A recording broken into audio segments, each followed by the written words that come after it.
Hello and good afternoon to you. It's great to have you joining us today. This is Ernie, your host and moderator for this webinar on the art of AI. Sorry. I hope that what we're about to uncover together will help end your workday on an inspiring note and ignite an interest to start toying with AI.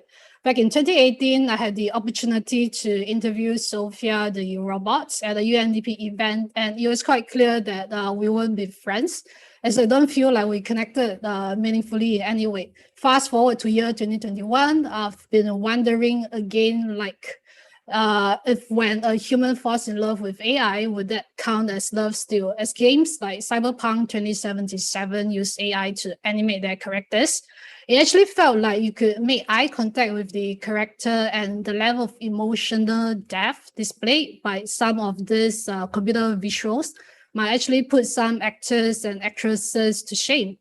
So what does the power and pace of such growth hold for culture and the arts? Industries renowned for interrogating the human condition and our hearts and minds. We hope to find out through the series of presentations and conversations that you are seeing here on the screen.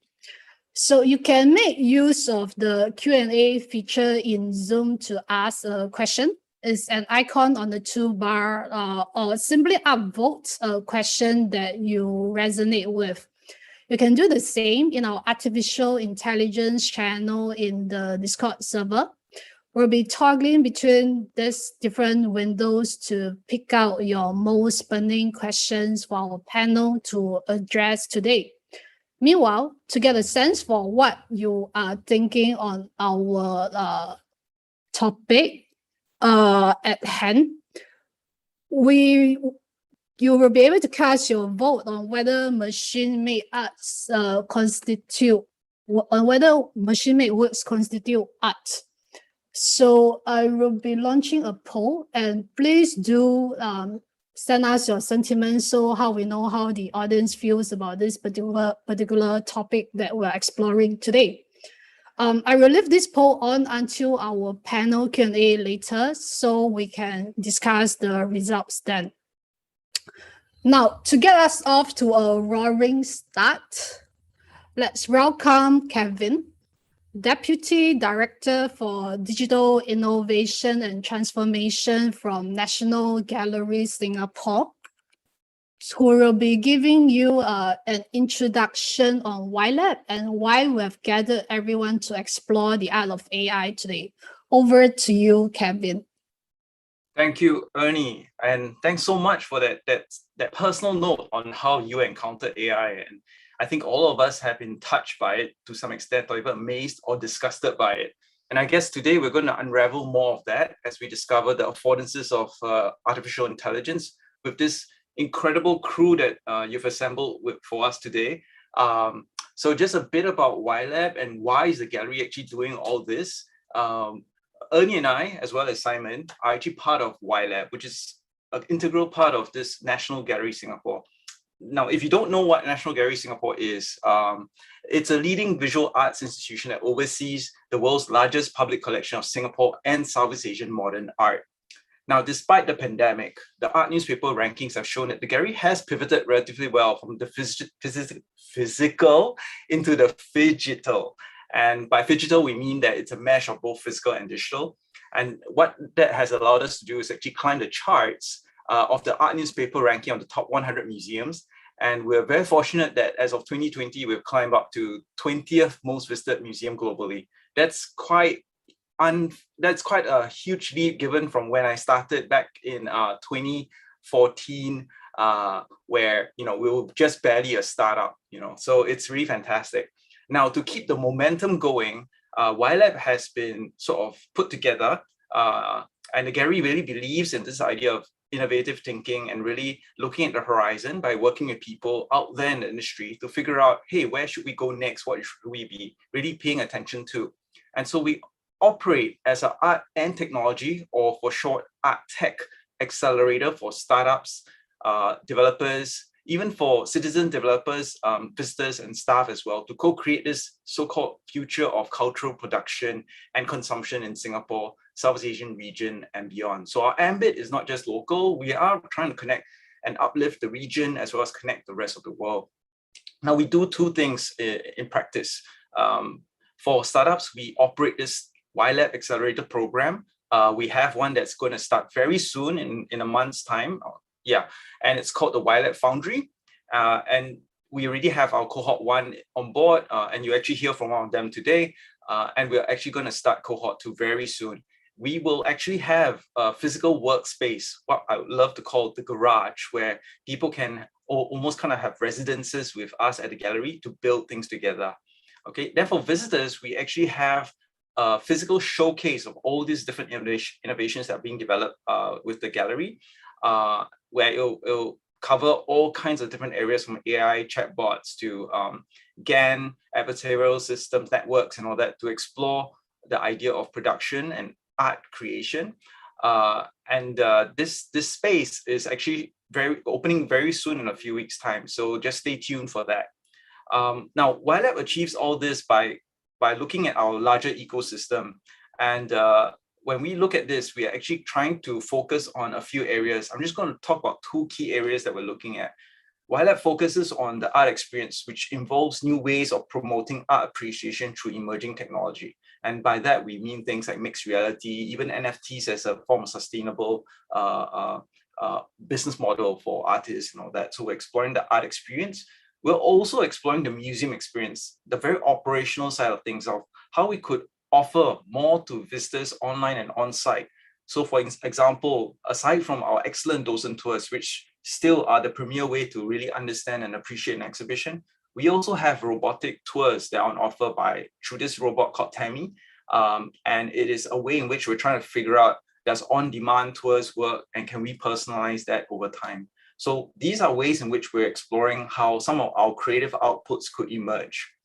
Now, if you're keen, do visit ylab.sg to learn more. And of course, stay in touch with our Discord, which Ernie will show you a link to. That's where all our community of thinkers and doers are at. Now, today at ylab, we've brought together fantastic talents from all over to show you the pioneering possibilities of art and artificial intelligence, particularly how it makes sense to our art and culture industry. Since we're in the business of art, let us humbly start off with the artists that we have on hand. So first and foremost, I got to know Joanne Ho after witnessing her generative adversarial network artwork, or short form for GAN, projected on the City Hall facade. She's interested in the space between digital and physical, the role of creativity, and seeing machines as both tools as well as creators. She brings imagined worlds to life. Okay. Then, of course, hopping the globe a little bit, we have Ann Kim, who is an artist/researcher from the Korean Research Institute for Culture Technology. And she explores the fiction through AI and generative subjects. Ann has several group and solo exhibitions to date, and is recognized through numerous awards and residencies around the world. So we're very excited to hear from her as well. Next up, closer to home again, is this idea of Daryl Goh and Adrian Chua. I'm just going to mention both of you together. They are multifaceted. They are artists, entrepreneurs, investors, and they are also teachers. So they actually teach at Nanyang Polytechnic. They are not afraid, and they take up software and hardware engineering challenges for breakfast. And they teach the magic behind interactive technology. So they are so colorful to begin with, and we're excited to hear more about their lighted timbers installation that they installed at, I believe, the Botanic Gardens. So they'll share more about that. Moving back to business, we have Alexandros from Microsoft, who focuses on higher education research, particularly on digital transformation using cloud and AI. He's going to share what he's seen, having spent over a decade working across the globe, exploring this idea of AI systems and how it could make an impact in what we understand about education, how we serve it up. Okay. If whenever you think of high-end graphics, you think of GPUs, and when you think of GPUs, you think of NVIDIA. So we're very lucky today also to have the technical product marketer John Giulioli from NVIDIA, who will tell you more about this trend where, besides graphics, how the NVIDIA chips are also starting to do well in the AI market space as well. So he'll share more about what's happening there. Back into the culture sector, closer to home in Australia, we have Seb Chan, and many of you who work in the culture sector will already know about him. He's a veteran in shaping museum experiences, embracing the digital innovations by cultivating experimentation in his teams, something that's not an easy feat to pull off.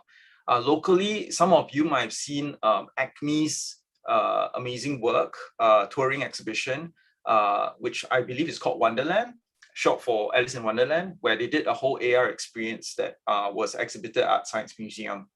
Okay, and of course, very delighted to share how Kevin Kwa is also part of this lineup, and he is a co-founder of TicTac.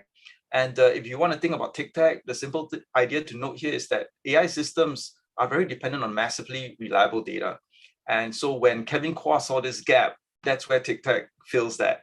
So he's interested in technology as social architecture to shape positive outcomes in society. TicTac is ylab's first cohort and is working on crowdsourcing metadata for the gallery's artwork. And we're very excited on the prospect as well, especially in terms of citizen participation. So today, with these 8 speakers, you walk away with key trends in the AI space, understand some of the business opportunities that AI technology sort of presents, and also glean from some of the real-world AI-related experiences from both our artists and technologists here today. We hope you enjoy this little boot camp on AI, and we love for your questions and feedback at the end. So with this, I'll hand it back over to Ernie. Thanks so much, Ernie. Thanks so much to Kevin for the warm introduction as well. And as shared, we would really love to open the invitation to all our attendees gathered here today to share with us any comments for why most of you actually believe that machine-made works are considered as art, right? So feel free to give us your comments and thoughts in the chat box, and do make use of the Q&A feature or the artificial intelligence channel on our Discord to raise your questions. The YLab team and our group of panelists gathered here today are all very eager to learn more about what you have in mind and to address your questions as much as possible. So much like how YLab is situated at the intersections, our next speaker, joining us all the way from Dubai, Alexandros has actually worked across MNCs and startups alike. The Director of Higher Education at Microsoft, he will be schooling us on AI basics and its implementation in arts and culture industries. Over to you, Alexandros. Thank you, Ernie. Thank you, Kevin. Thank you for this, first for this invitation. It's great to be here and with our distinguished cohort, and it's a great subject because really AI has always, since Space Odyssey, the film, it has this legendary dimension, something which is beyond us, which we don't understand and hard to comprehend. But really, what I want to do today is just to bring it down on very tangible things, what it can do and how it can do this for us. So I want to demystify AI and really make it something that you can start toying around right away. The first thing that I want to call out is that Microsoft, we have a dedicated focus on libraries and museums across the world. We want to think about how to help them think about the digital strategy. We have a digital transformation framework, and we want to understand specific needs and bring then our platforms, our solutions, and our experience across the world to help them. So it's not something new for us. Now, I know that I'm preaching to the choir here, but the collections always had some key challenges, which are really holding us back. And today I will not focus on all of these challenges that this slide has. I want to focus on four, which is how do we describe them? How do we describe the collections? How do we tag them? How do we define the relationships between the different items in the collections? And we know it's a multimedia across different formats. How do we discover them, and how do we treat rich media? So this would be the focus about how AI can help us on that. In terms of Microsoft, and probably I'll try to make this one of the only geeky slides, we have a very rich portfolio of technologies which focus on the needs of data scientists and AI practitioners, but also developers and also for citizens science, because right now innovation and powerful innovation is at the hands of everybody. That's one of the key messages of my talk. This is not something only for the geeks. It's someone who can use them and play with them. So if you think about it in three layers, we have a full machine learning platform with Azure Machine Learning. We have some powerful cognitive services, which I will cover today, focusing on vision-related, speech-related, language, and decision-making. Today, I will focus primarily on vision, one of the things, and then we also have some other services. And today, I will be covering cognitive search primarily, and to a lesser extent, video indexing. Of course, we have full documentation for that, and you may feel free to reach out to me for any further information. So I promise that this will be the only technology deep slide. And I would like to start from a question. how could you turn your data to knowledge with AI-powered search? And take a moment to reflect on this question, because is what we have, it's data. When we have a collection, we have data, but what we are lacking is how do we make this into knowledge? And if you think what we do with tagging. Sorry, Alexandros, your slides are not shared. Oh, sorry. Yeah, so maybe while we're putting up the slides, you can the audience please think about the question that Alexandros just raised. Yeah. Okay. Yeah, we can see it now. Yeah. Yeah. Back to you. Sorry, Ernie. Just for the for this, I'll just go for this slide on the services. Apologies for that. You will have this, and so let's, in order not to interrupt the flow, let's go to the question. How about if we turn the data into knowledge with AI? That's the key thing, because today when we have data, whether we're looking at an item, whether it's a painting or it's a document, but what we don't have, it's knowledge. Is we don't understand the relationship. We don't understand how is this connected. So we have all this data, and we use the tags as a proxy to start making these connections. So I would like to start. I'm trying to keep my slides to a minimum, and I would like to start with a small demo, which has to do with the JFK archive. So obviously, you may have heard about the JFK assassination files, which is a collection of about 50,000 pages and many thousands of PDFs in different formats. There are typed pages, there are scripted pages with handwriting, there are pictures, so all different formats. And the question is, how do you make sense of them? And in this demo that I have here, which it has the link and you can experiment yourself, I would like to show you some of the key concepts behind this. So let me turn to the demo. So here is the JFK site, and we can start typing here something which we will know, and say, look about Lee Harvey Oswald, and I can see here that it found 857 results.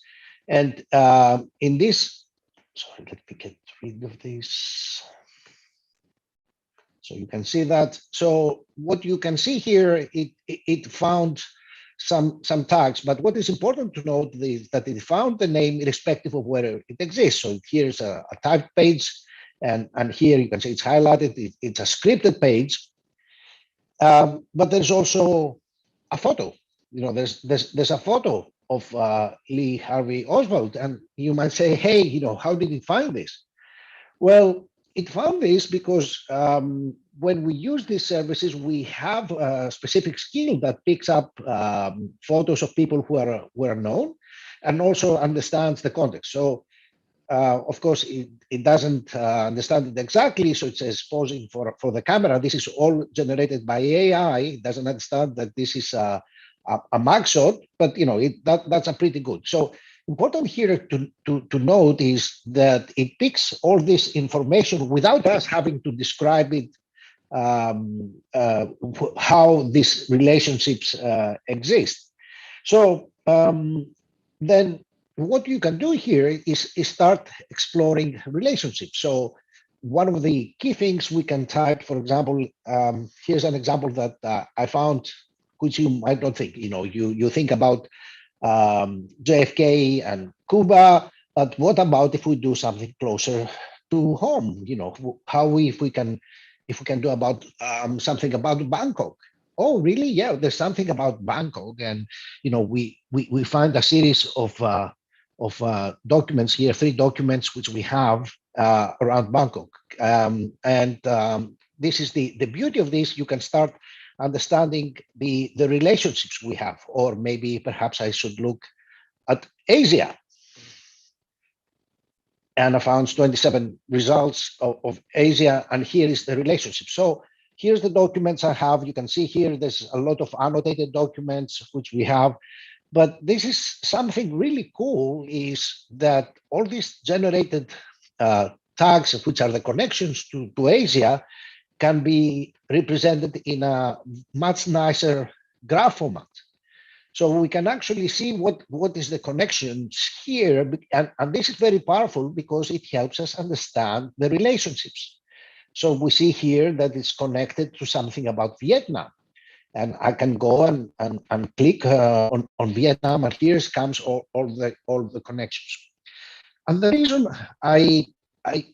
what I want to highlight from this is that here's AI is helping us to unearth relationships without us having to encode them explicitly. We don't have to tag the documents. We don't have to look at the photos. We have to, AI does this for us, and it helps us. So you might say, great, this is a lot of documents, how does it apply to other forms on what we can do? So here is another example that I would like to bring, which is a demo which we have done for the Metropolitan Museum of Art, which we called Art Explorer. It uses the same concepts that I highlighted with JFK. It uses cognitive search. And I want to show you some example about how this is done. So this is, at least for the Americans, this is a very famous painting because it has to do with the Declaration of Independence, which is George Washington crossing the Delaware River.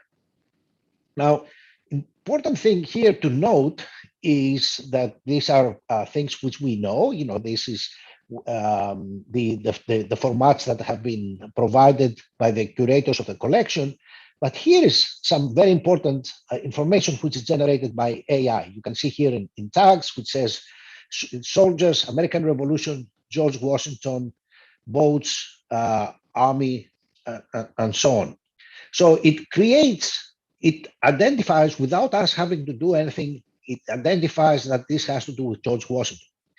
And it also provides the visually similar art. And you can see here is different. It's also photos.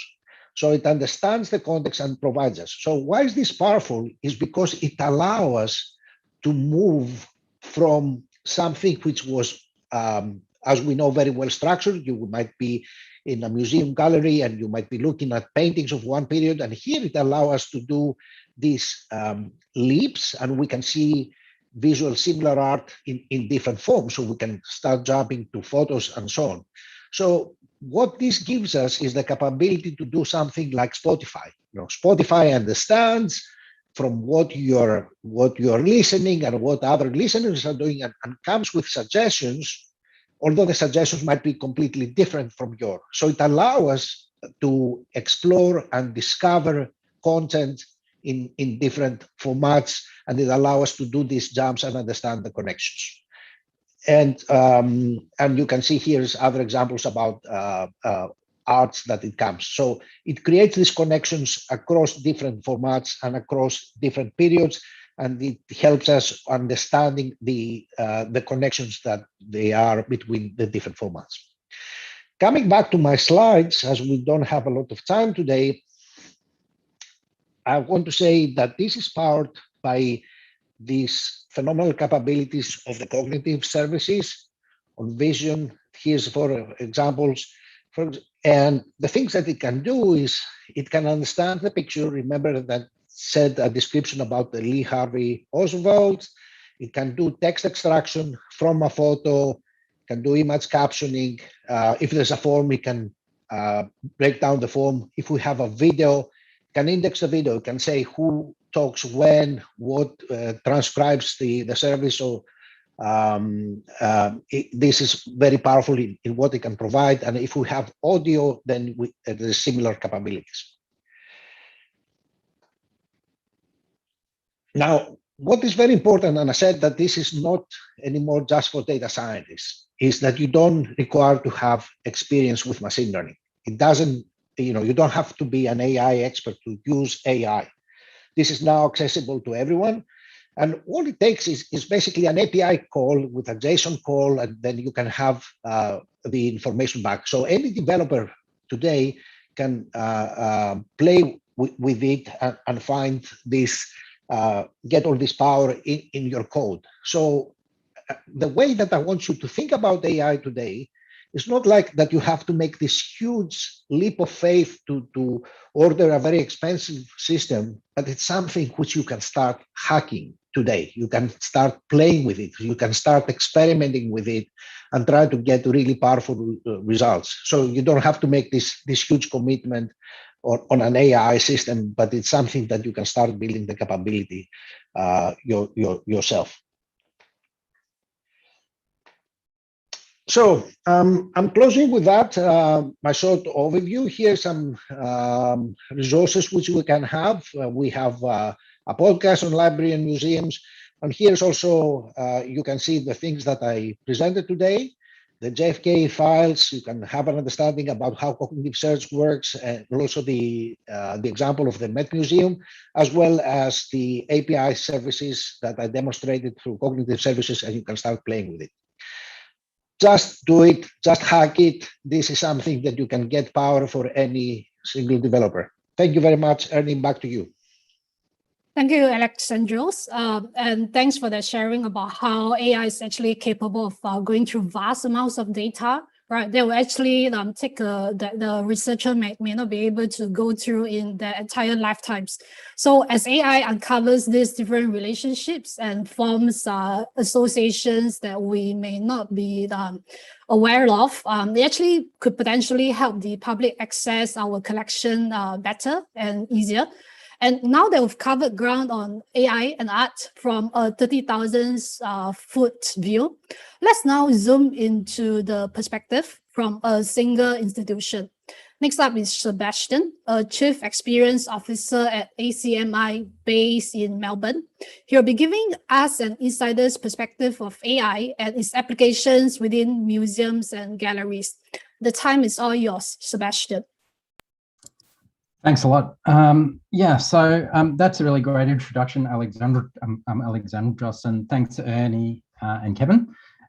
So I'm going to be talking a bit about our experiences. So I work at this museum in Melbourne, but I previously worked in New York for the Smithsonian, and also in Sydney, and consulted with lots of other museums and worked with many others, and also on the advisory board for the Art kind of Science Museum in Singapore.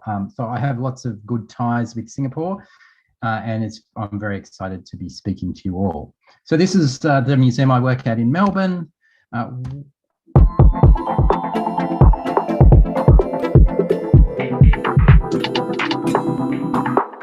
We're the National Museum of Screen Culture in Australia. So we cover everything from film and TV to video games, digital art, and all sorts of permutations of that.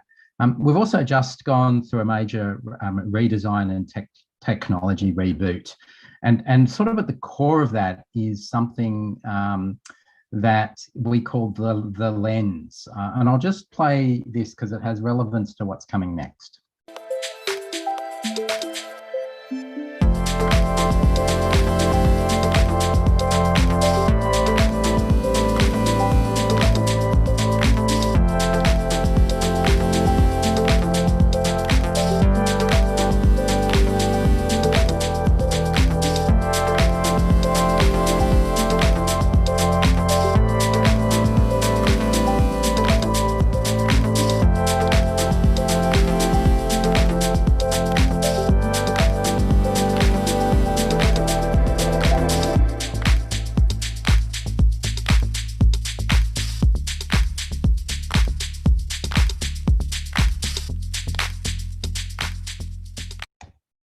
So when you could visit the museum, you're given a lens, and the lens allows you to collect and take home all of the things that you have collected from our collection, but also things that have been connected by our curators to things which are not in our collection.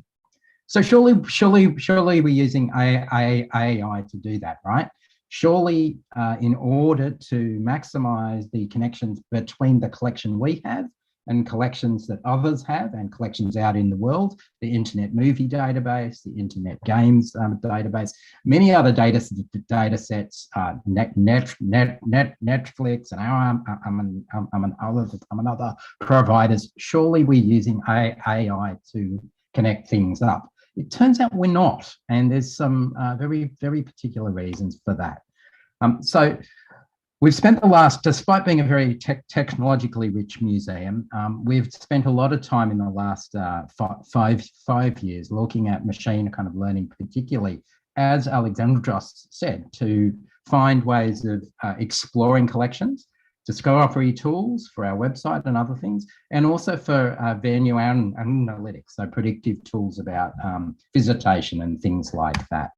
But I think it's really important, this quote from Vladen kind of Jolla and Matteo Pasquinelli, that machine kind of learning is a way of knowledge magnification that helps perceive features, patterns, and correlations through the vast spaces of data beyond human reach. But this is not actually new. Machine kind of learning really is a set of lenses we apply to kind of data, and it's a different way of diffracting and refracting the world. Now, museums have been working with AI and experimenting with this, really looking particularly at applying the lenses that AI provides to collection kind of data and images. But of course, collection data and museums' awareness of the power of collection kind of data actually dates right back to the late kind of 1950s and early 1960s. Metadata, of course, the descriptive data around an object, like the painting or a video or a sculpture, or even a piece of net art or a piece of AI-generated art, a Gander piece, for example, the metadata isn't the object itself. It is simply descriptive text about, or descriptive data about the object.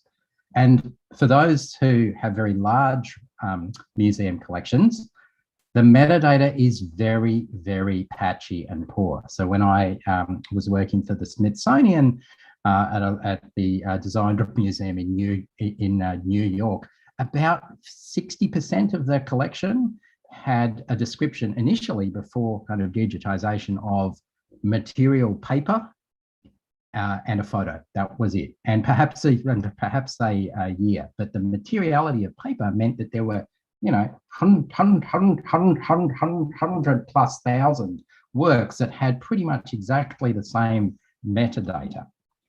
Similarly, digitizing the object, taking the photo of that object, is not the object itself.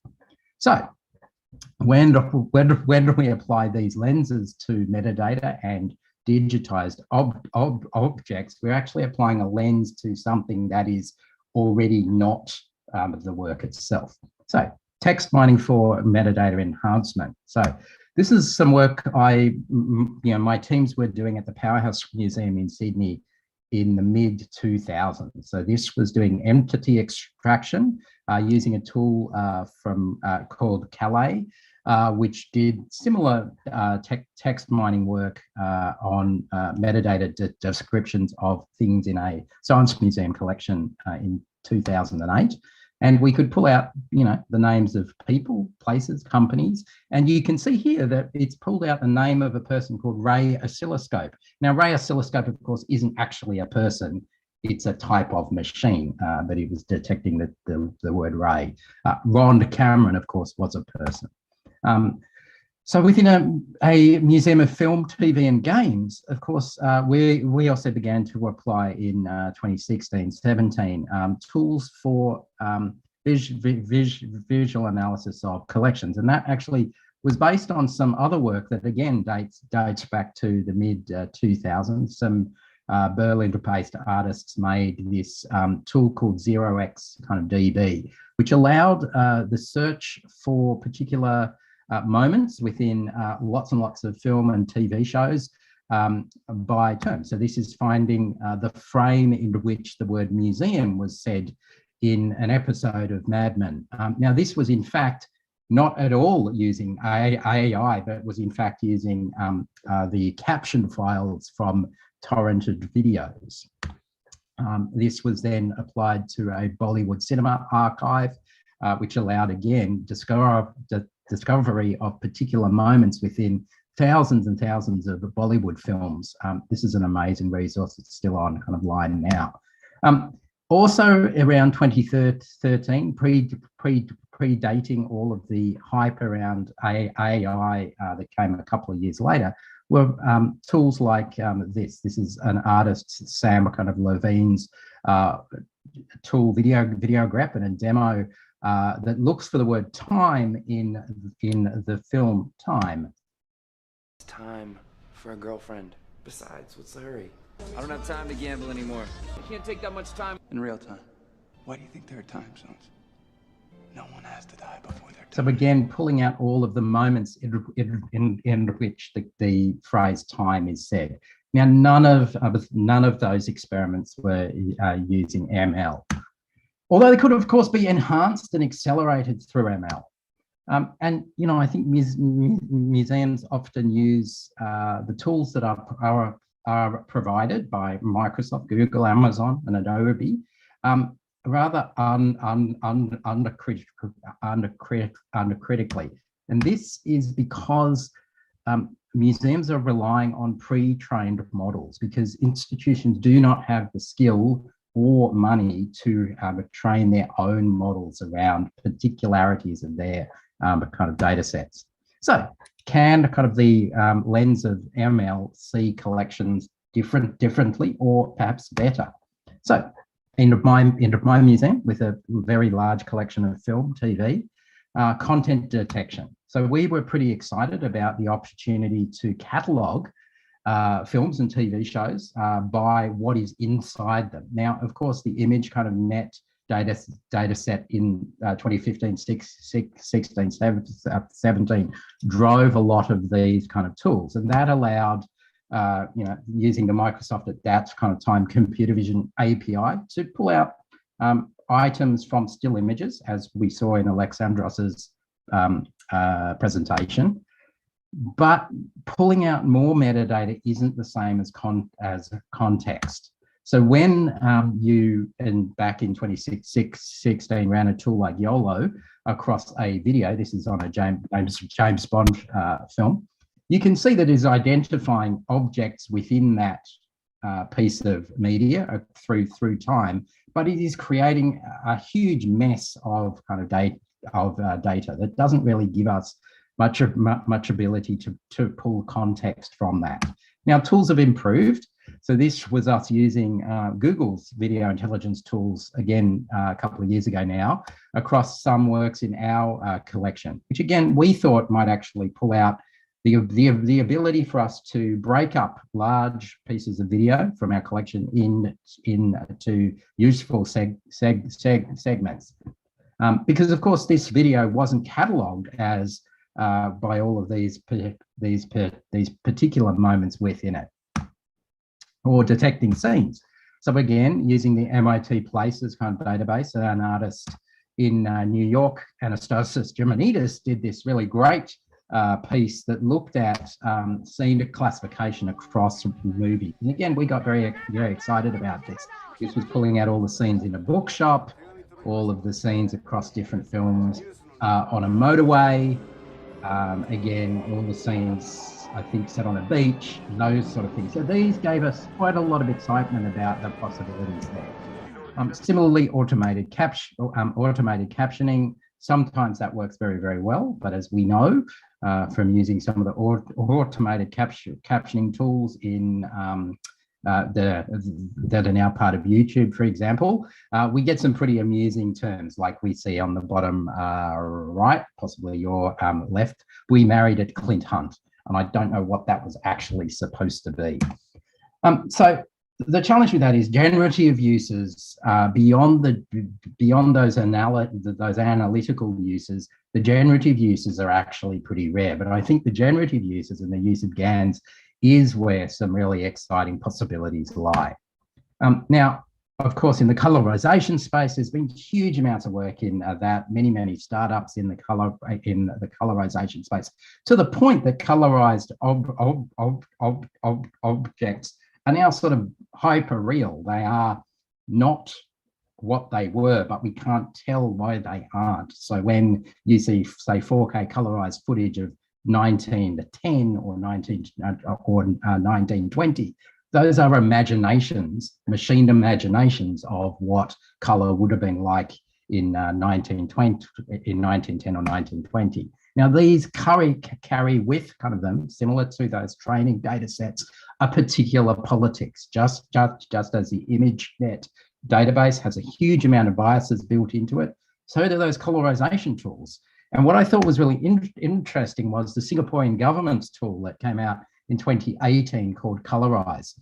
Colorize was really exciting because it took the problems with the image kind of net data set, training set, which colorized Singaporean historic photos pretty poorly, and then retrained them with Singaporean trained kind of data set. So again, the training data really matters to take away that US and perhaps Eurocentric bias that is built into many of the tools that we use with the pre-prepared data sets. So I thought Colorize was probably one of the best examples of showing the bias and then showing the importance of locally trained data sets. Now, of course, maybe there's also some other playful things, and I thought I'd finish up with a little GAN experiment that the team was playing around with.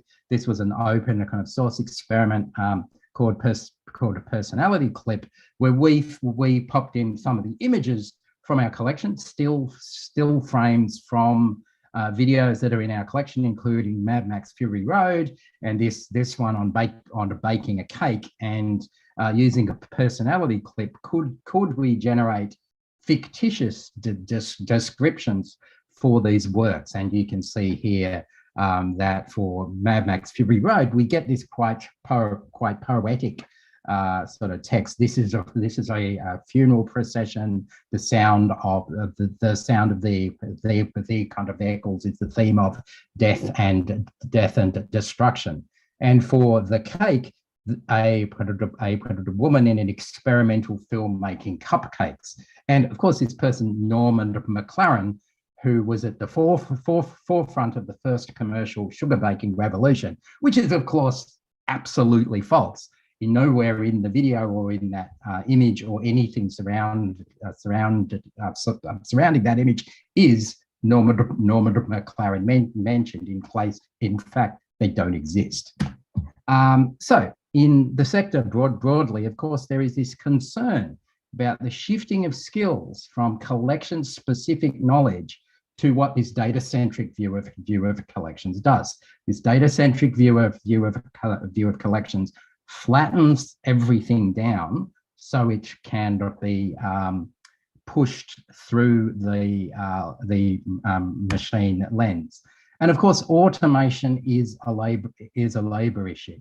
What is the motivating factor behind the automation actually really matters. What does success look like? Is it that it's faster? Is it that it's cheaper? Is it that it's better? Is it more accurate, less accurate? Or in my case, I'm actually quite excited about the later presentations about more unexpected, and that's where I think the real benefits of AI lie, is in the unexpected things that come out of it. And for museums too, what are the literacies we now need? What do museum staff and also the public need to separate technologies and their biases from what they in the way that they seem as if they are magical now? And of course, they aren't actually magic; they're mathematics. So thanks a lot. Now that you've heard from a potential end user, and the challenges of using pre-trained data sets uncritically. Let's now switch lens and look at AI in the arts from the perspective of a startup that is helping to make training more accessible. Next, we have Kevin Kua, co-founder of TicTac, who will be sharing his experience prototyping with National Galleries Singapore. Kevin, you may begin. Sure. Thanks, Ernie. Thanks, Kevin, as well, for having me here today. It's really, really cool because TicTac is part of the first cohort of YLab. And we are really, really excited to be working with Kevin and team just to be able to play around with where art and AI can intersect. So today I'll be talking a bit about how humans and artificial intelligence together, they can see art. Coming out of the last two presentations and just watching how both Alex and Sebastian have been talking about how AI have interacted with each other, we really wanted to bring that kind of human perspective to it as well. It's really fascinating to see what AI can do, but we wanted to come in from a kind of a different angle, and you'll see from what I'll be talking about today as well.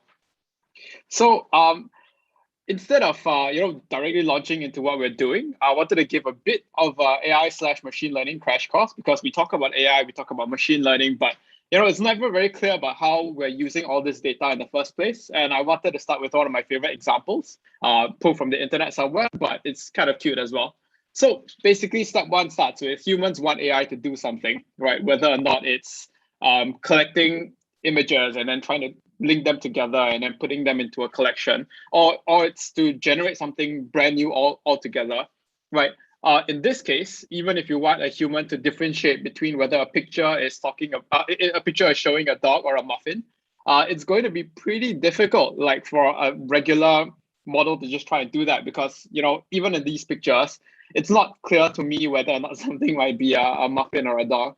So what usually has to happen is that you need to give the AI model sufficient clean data sets, right, to tell it whether or not something is a muffin, a dog, a muffin, a dog, so on and so forth, right? To the extent that the AI model is able to differentiate between the different features that you can see within that image, right? Whether or not there's two black dots and a nose or something like that, or it's just a whole bunch of black dots jammed together amongst a very cream-colored looking thing.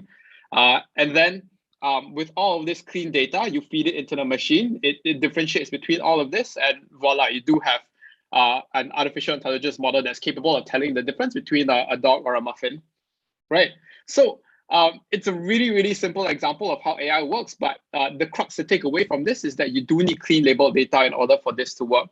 And that's really where TicTac came from, right? So we believe that in order to get the ground truth, to teach the machine learning models how to recognize, whether it's a dog or a muffin, or even from text, we wanted to give that power to people to do wherever they are, whenever they are as well, right? And the way we did this was to turn everything into kind of a mobile game and put it on your mobile phone. So you could literally just whip out your phone, do some what we call tagging, right? And then this feeds really clean labeled data into the system that will then be used to power AI models.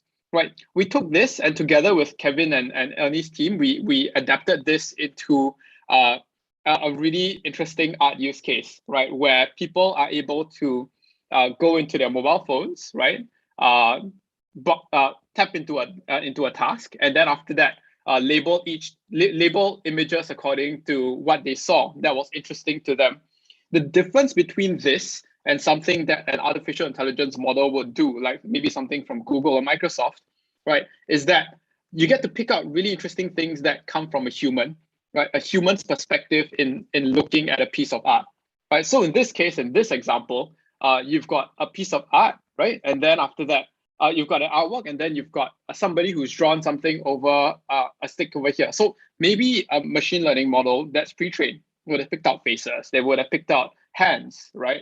It might even have picked out a stick, but would they have called it an ominous stick? Right? Why is this an ominous stick? Because perhaps this person thought it was similar to something that they saw in the Last Supper, right? And it's pointed kind of, ominously at somebody else. That's really thought-provoking to us, because it really showcased how somebody, as a layperson or somebody who's appreciating a piece of art, might think of a piece of art very differently from how an artificial intelligence model might do that. And we really believe that art is all about provoking different thoughts and emotions. So what we did as part of the YLab project was we put different pieces of art that the National Gallery very kindly made available to us, and then got all of our taggers on our platform to draw different boxes around what they found interesting. Right, so it was quite similar to the example I showed you earlier, where they were prompted with the question, what's interesting about this piece, right? And then they drew so many different boxes. So we have quite a number of taggers on the platform. Each of them drew a different box somewhere, right? And the way that this was actually manifested is it actually looks like this. So you have a whole bunch of different boxes that be drawn around many different parts of a particular art piece. In this case, it's called Forest Fire by Raden Saleh. Right, and this is of course available in the National Gallery. It's a much huger piece than you would expect, and you could see people drawing boxes over pretty much all parts of the art piece.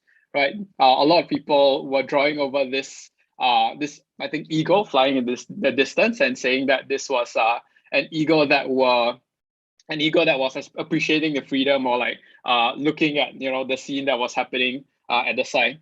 So these experiences were captured by TICTAG actually, and we use this to form the basis of the metadata that we can utilize in the future.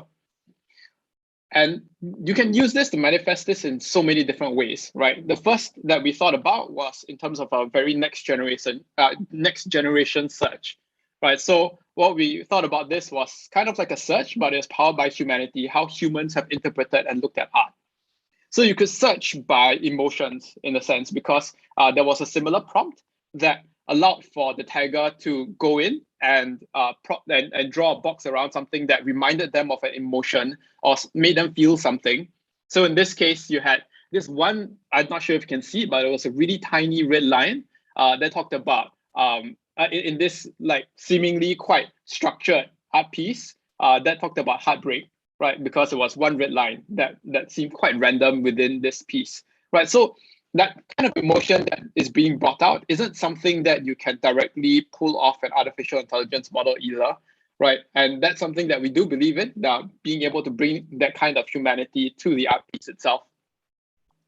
We've also looked at a very similar art piece like this, or rather a very, very different art piece like this, where people actually managed to spot the smallest things, like this tiny sotong, which in English means octopus. Wait, not octopus, squid, right? So the sotong over here that somebody managed to spot that I didn't even see myself.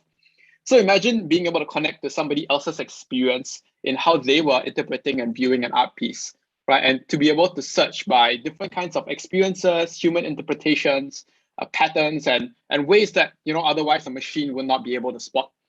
So augmenting the amazing work that's already been showcased in the prior two presentations, we're able to do so many other things that really connect the human's interpretation and feelings and emotions and experiences to an art piece. And that I feel is really kind of the missing connection that we're looking for as well.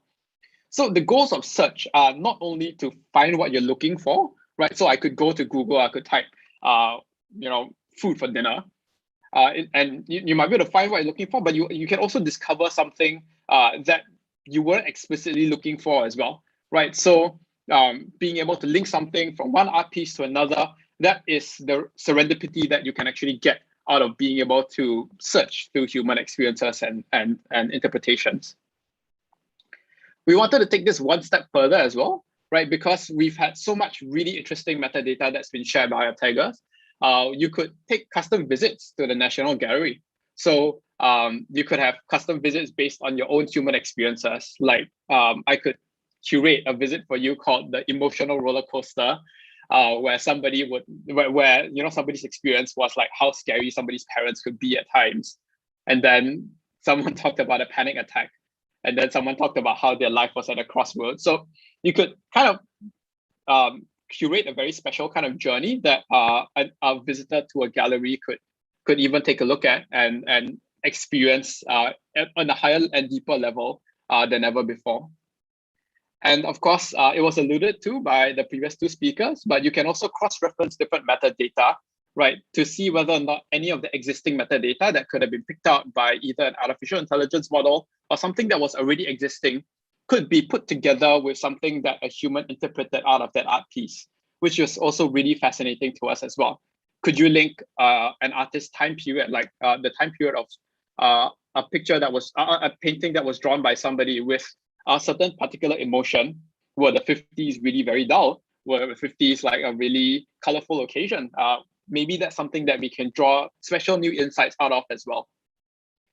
And one more thing, like this really blew my mind because I myself went through this process of like tagging the art pieces as well on my phone. And then when I was reviewing some of the data that we got, somebody actually picked out this piece in this artwork called the Riot, I think. And then they pointed out this was an interesting shield. And then to me, I was like, that's not a shield. I thought that was a globe. And then I put 2 and 2 together and I realized that, hey, actually it is a shield, right? There's a shield from the 1950s that was carried by the riot police. And you could actually see that this was linked to something that is available within the National Museum as well. So that's really kind of mind-blowing to me, like being able to see from somebody else's perspective as well, and to be able to use that as metadata. And looking one step even forward towards the future, this could be about some of the really cool things that like the leading artificial intelligence players are doing. Like for instance, Google is working on a multimodal learning multitask unified model, right, which basically allows for for artificial intelligence model to take in different kinds of data from different mediums as well, right, and then try to spit out recommendations or even use that data in other ways, right? And you can even read more about it. So you could do something like, again, the forest fire piece. I really like this art piece by this artist, but I really want to find a similar tiger that isn't quite so fierce and it's done in another art form, right? So you take all of these different pieces of metadata and then you can link it to something. This metadata, by the way, that's generated by a human person, thanks to TikTok. And you can link this to something that is built that could be completely different, right? But still related to being a tiger. And it's a much cuter tiger in a sense. It's not quite as fierce as the previous one. So how we wanted to manifest this in a physical location, right? Like the gallery, of course, is that nothing really beats the experience of seeing something real life and in person. And we wanted to use TikTok as a companion to perhaps the visitor who is visiting the gallery. So you could look at a really interesting art piece, right? And then you felt like you wanted to share what you saw within the art piece. So we could pose you a really like thought-provoking question as well. Like, what do you find interesting? Or did this remind you of a childhood memory, right? And then you could use your phone, right? Where a similar, like a digital version is placed. And you could just draw a box over it to say, hey, this could be a pirate ship, or there was a splash of blue over here. And you can go through the gallery and really give and leave your mark in a sense, not on the art piece itself, but in terms of your own human interpretations. Yeah, so that was really one of the ways that we were thinking about how to really enhance the visitor experience as well. And we're of course working together very closely with YLab to try and see how we can do this in as little as an unintrusive way as possible, yet really enhancing how somebody might view different art pieces and the artworks within the gallery. Yeah, and I guess, yeah, that was kind of what I wanted to share with humans and how they might be able to see art in a different way than how an artificial intelligence model might see art. And of course, how you could put that together in really unique and special ways as well. Thank you. And back to you, Ernie. Thank you, Kevin. And as seen by Kevin, I believe we have now all heard that the human perspective is indeed very relevant. And in fact, huge armies of humans training data is what's required for a lot of these AI systems to be smart in the first place. So far, our 3 previous speakers have painted in broad strokes how AI has been approached by institutions and startups alike, from what's possible with huge amounts of art-related data and how this can be gathered, and of course, the limitations of doing so. If there is anything that you'd like them to discuss in particular, be sure to ask your questions via Zoom Q&A or on our Discord server so we can try to address them during the panel Q&A later. I see that some of you have already been asking us questions, so that is great. Thanks so much to Kavita and Jason. For the rest of you who are watching this webinar, do keep your questions coming as well. After this brief foray into the business of AI, which is the first half of today's event, we'll actually be shifting gears to explore not only the creative, but also the physical side of AI, as we hear from the folks behind GPUs and various artists who have been experimenting and iterating with AI as a medium, as a tool for expression. Spoiler alert, you can create with AI, even if you can't draw to save your life like me. So the time now is actually 3:02 p.m. here in Singapore. Let's come back at 3:10 p.m. So I will leave this webinar on standby, and we will resume the second half of our webinar at 3:10 p.m., which is in about 7 minutes time. Meanwhile, while you are getting a refresher or grabbing a quick drink or bite or whatever, do use the Q&A to compose your questions. See you at 3:10 p.m. Yeah.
Hello and welcome back. Sorry for the abrupt stop to the music. It's already 3:10 p.m. So we are going to resume the second half of our webinar. This is Ernie, your host for this YLab webinar on the art of AI. So previously we learned about AI basics and its applications within the arts and culture industry. What does AI mean for you as an individual, as a creative being?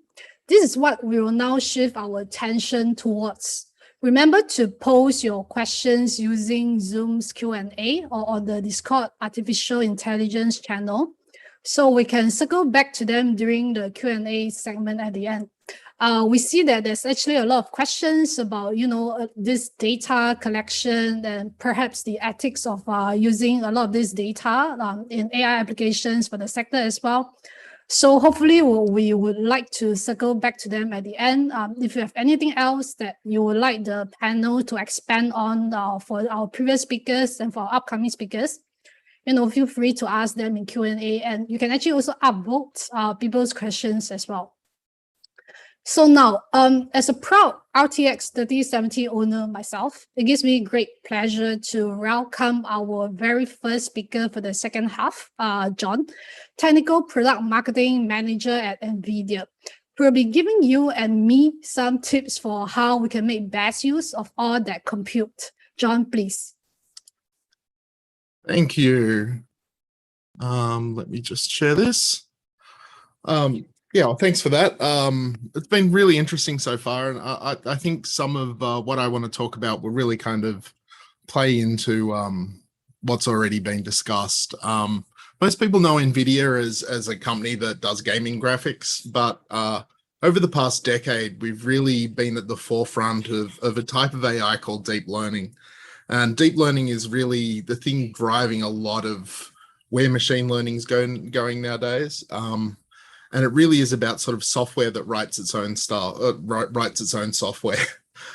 So I just want to kind of give you a bit of a taste of the breadth of things that we're working on internally and with partners at NVIDIA, and then talk a bit about how deep learning works.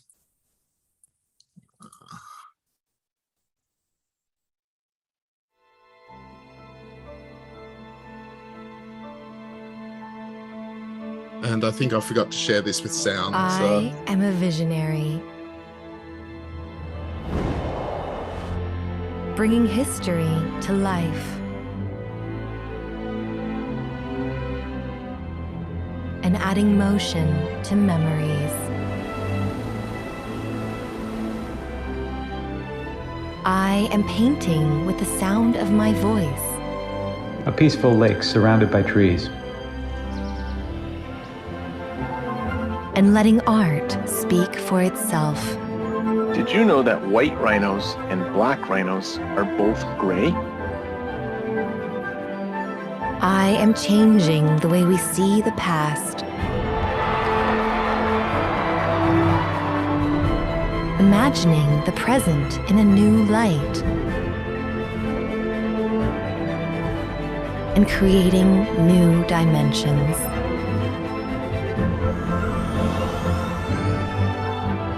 I am redefining storytelling, paving a new path to innovation,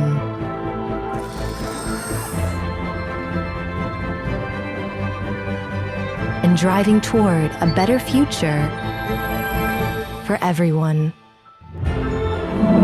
I am AI, brought to life by NVIDIA and brilliant creators everywhere.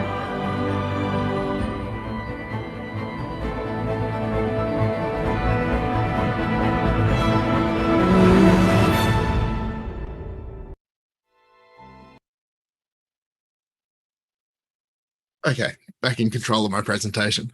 So the really interesting thing about that video is that not only is it showing the various areas in which AI can really be properly deployed, but the music was composed by an AI. We then got an orchestra to actually play the music, but the composition was done by AI. And the voiceover is actually an AI. So It's one that we created that can actually respond properly to a director, so it's not just a straight reading of a script, but we, you know, it can add emotion, add inflection, and it's something that we've been working on for quite a while. But what I want to do now is just kind of take a step back and just explain what deep learning is. So in 2012, there was a really seminal paper on a neural network called AlexNet, which was part of the ImageNet competition and significantly jumped the accuracy of this image recognition competition that had been running for years and slowly getting better and better with hand-coded machine learning algorithms. Now, the reason AlexNet suddenly jumped forward was it used a thing called neural networks, and neural networks weren't a new concept, but they just are very computationally expensive. And so it sort of required a student who was a gamer, having some GPUs around and running the neural networks on the GPU in order for this to sort of make the big step forward and make neural networks a feasible thing. The big advantage here is that neural networks they're mathematics, but rather than being very complex equations, there are lots and lots and lots and lots of maths happening at once, which is pretty much the same as when you're putting pixels on a screen. You're having to put millions of pixels onto the screen over and over again, you know, 60, 100 times a second. So this kind of parallel mathematics means that GPUs were found to be really good at running neural networks as well. And since AlexNet, we've kind of seen over the past decade what we refer to as the Cambrian explosion of AI. So we've seen, you know, AlexNet's what's known as a convolutional network. More and more types of neural networks emerge and, you know, are still emerging, you know, as people look at the technology and apply it to different things. So, you know, to sort of just give you a quick run through of the major networks, you have convolutional neural networks, which are good for analyzing audio and video, searching, segmenting, cataloging data.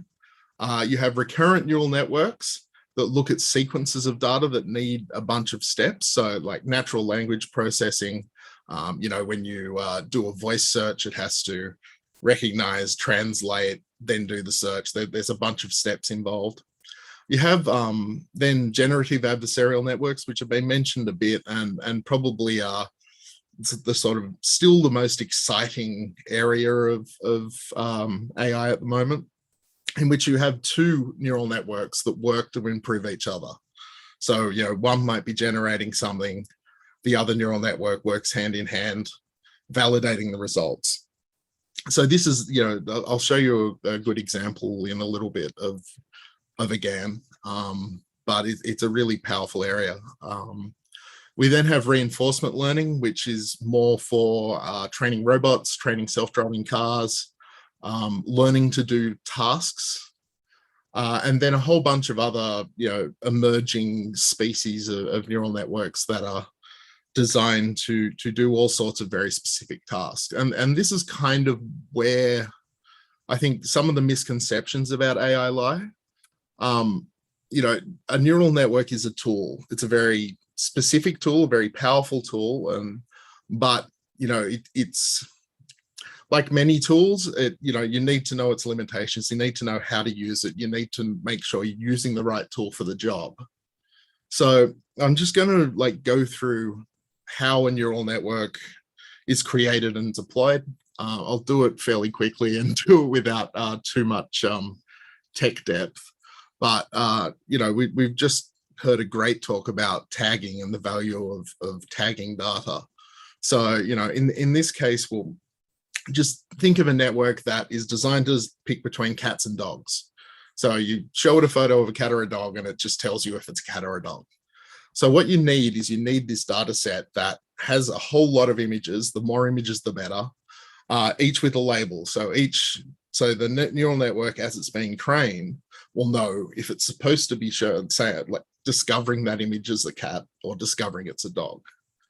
You then take the neural network model, which you can either write your own if you're a techie, or there are plenty of untrained models out there. But again, you want to get the right kind of model to train.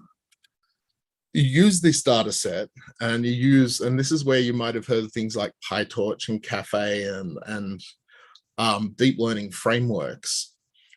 These data sets are what's used to take that training. These frameworks are what take the training data set and apply it to the model, and the model learns. Now, this is an area in which GPUs have really shone, because it takes a lot of compute power to do it, and you're often having to run these complex data sets over and over and over again. And the faster you can run it through a computer, the quicker you get it done, the more you can iterate on it, the stronger the results can be, the more complex the model can be. So, a lot of the time this is either done, on a powerful multi-GPU workstation, or a server, or in the cloud via things like Microsoft Azure. But, this is an area that takes the most time and takes the most computation in the development of a neural network. You can do it on your laptop or your desktop, GeForce GPU or something, but it will take a while. What you then come out with is a trained model. So this model goes through, it goes, I think this is a cat, and then sort of adjusts all the numbers inside until it's getting really reliable results. And so this model comes out, and it's this model that you then use to do what's called inferencing.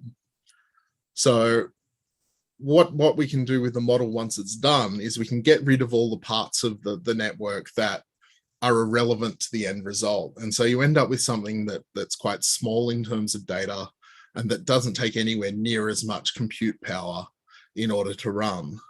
And so you get something that will run on a GeForce GPU, or we have little credit card sized PCs called Jetson, or a whole lot of quite lightweight devices are then able to use this quite powerful AI model to do things.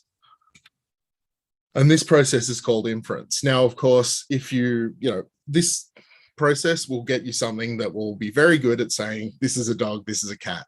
If you then throw out a photo of a mouse or a muffin, it'll fall over. You need to go back and retrain with that extra data. So it's really important to remember that your neural network is only as good as, and only limited by the training data set that goes into it. And this, is where, some of the previous talks were talking about data bias and things like that.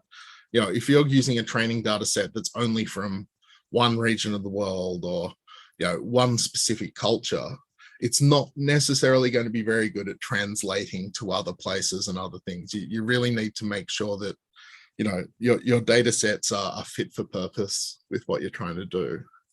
So I'm going to show you a couple more examples of how we're using AI, and then run through some specifics.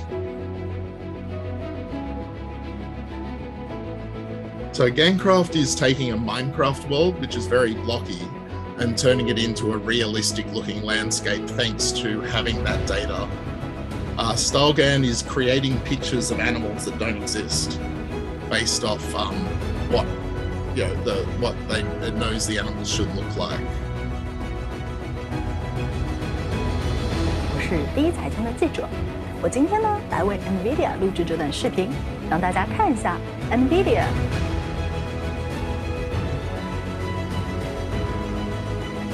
I'll talk a bit more about DLSS in a moment.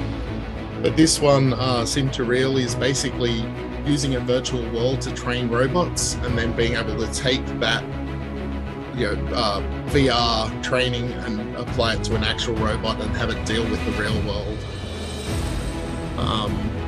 We also use AI to design our computers, our heat sinks.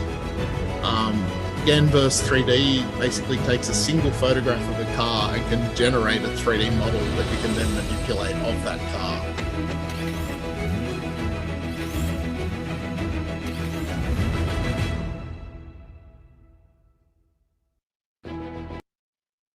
Okay. Now I just want to talk briefly about DLSS because the people that know NVIDIA for gaming, this is the technology that we use to get much better performance in games using our new RTX GPUs.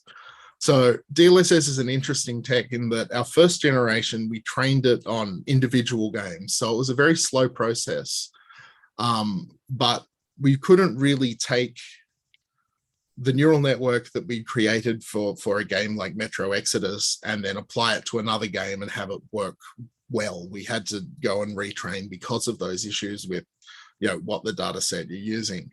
Nowadays, we actually train it generically. So it's a network that knows how a 3D image in a game should look, but also takes information of how it changes over time to be able to predict motion. And it allows us to render an image at very, very low resolution, output it at a high resolution and not lose quality versus native. So I'll show you really quickly a video of it in motion, but you can see that it gives a lot more stability versus the native resolution. So the middle one's DLSS.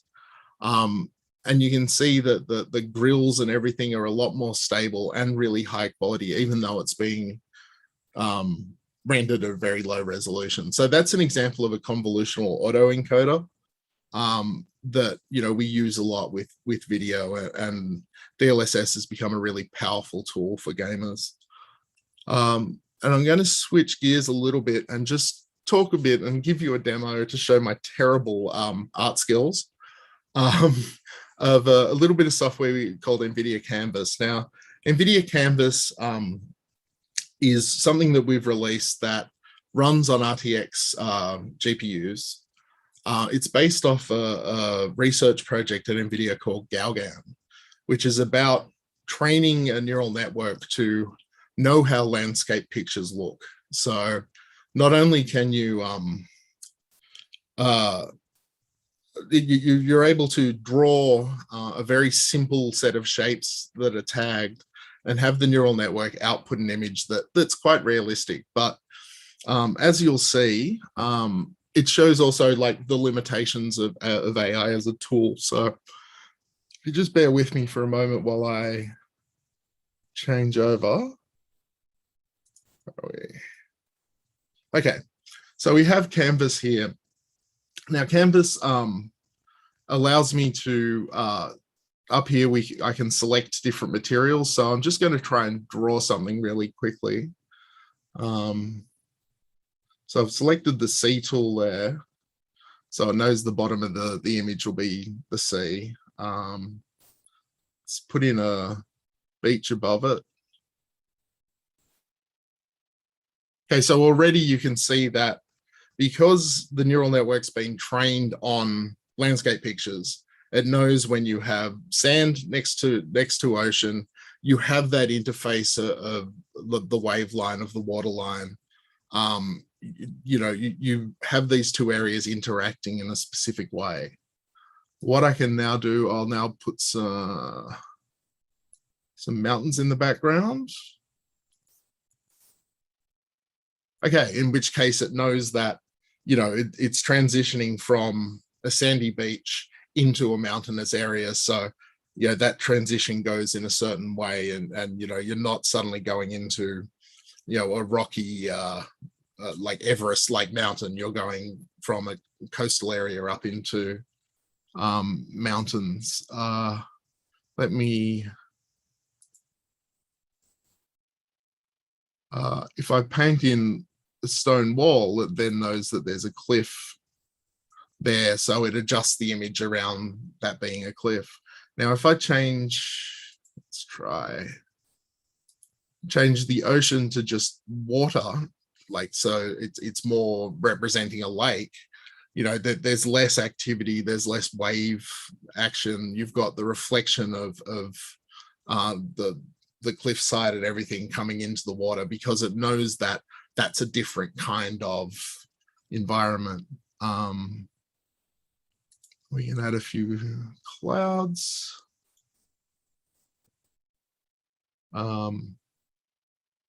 but the thing with this is that, you know, it's only as good as the data set it's trained with. If I start trying to add clouds elsewhere, it breaks the image. Back it up a little bit. If I, you know, add snow, it'll you know, change things as well. But if, you know, I suddenly put a line of water down the middle, it completely breaks. So it really just gives you an idea of how, you know, that there's this immense power that comes from AI, but, you know, it's only as good as what it's been trained on. It's only as good as, you know, it's you need to know its limitations and work with it in order to create things. And when you are working with it, it can be quite a powerful tool. Yeah, I think that's probably enough. I could sit here and draw stuff all day, but I think Ernie might want to get on to the next people. Thank you, John. So it seems like with NVIDIA GPUs, it could actually enable us to feel good about ugly scribbles and turn it into landscapes. So actually, apart from that, AI can also mimic personalities for trees. Let's learn more from Adrian Chua and Dara Goh, who artists and lecturers from Nanyang Polytechnic, who will be sharing with you about their work. Over to you two. Hey, hi everybody. I trust you can hear me as well as see the screen that Adrian is sharing. A little bit of both of us, Adrian and I, we are by-day lecturers at the School of Design and Media at Nanyang Polytechnic. And we take it quite a privilege to be able to shape and mold and teach the next generation of students interested in the space of art, design, and technology. Just coming back to the start of this panel where Kevin from the National Gallery introduced us, where these are the duos that have software and hardware for breakfast. And the funny thing is, I think down on our slides later, you might be able to see our hand-assembled boards and sensors that we literally and metaphorically had for brunch one day in the lab. Yeah, so that's for later. Let's talk a little bit about this project that we did, Lighted Timbers. It's an installation of 9 LED trees that we created as part of the Heritage Festival by the NParks, exhibited at the Botanic Gardens last year in November and December, that period. Okay, I think let's move on to the next slide to give a little bit of visuals. What I'll talk a little bit right now before we go on to a video documentation, it's how did this whole idea came about. You know, there's already, in the last few years or even a decade, there's a whole conversation without any absolute answers on the tensions between urbanization and nature. Which is better? Can both of them exist together? And what are the tensions that comes about when they try to coexist together anyhow? And, you know, popular media and movies like I Am Legend also have helped us to envision what happens in the future if one day there are no longer any trees around. You know, what would we be able to do? And hence, that was one of the inspirations that we departed from when we were conceptualizing this installation, where in 2000 years down the road, in a dystopian future, when there are no more trees around, the only way we can interact with them is to create a simulacra of the tree. Okay, so in this installation, you see how the trees look as we installed them last year. Okay, importantly also to note, trees are always a subject of our conversation. We talk about them, academics argue about them, policymakers appropriate them in various policy tools. But what happens when trees themselves needed to have an opinion? You know, right now we want the trees to be able to have a little bit of opinion on this topic that involves them. And that's where Lighted Timbers began. You know, we created quite a number of these trees, installed them in Botanic Gardens. If you look at this picture, you know, these technological trees are actually contrasting, you know, their natural counterparts in the background. And I think that's a very nice contrast to have as a viewer when you're up close with natural trees at the Botanic Gardens, and then you see our own very trees there. You know, and these trees are made of metal, you know, very hard, very solid, but we wanted to neutralize that solidity with something a little softer. And that's where emotions came about which goes in line with, the concept of trees needing to talk a little bit about this subject that deals with them itself. Okay, so let's go to the next slide. So what we also did was to inbuild a little bit of artificial intelligence in this tree so that these trees are able to have a parameter for them to react accordingly to a human presence. All of them has an individual sensor. So when you go up to them, they react differently. And how do we want them to react differently? We do not want them to talk as if they're humans, but we want them to still stay as a tree, because they're actually a simulacra of the original tree. So we took inspiration from the mimosa. If you do not know what the mimosa is, they have a nickname called Touch Me Not, which means do not touch me.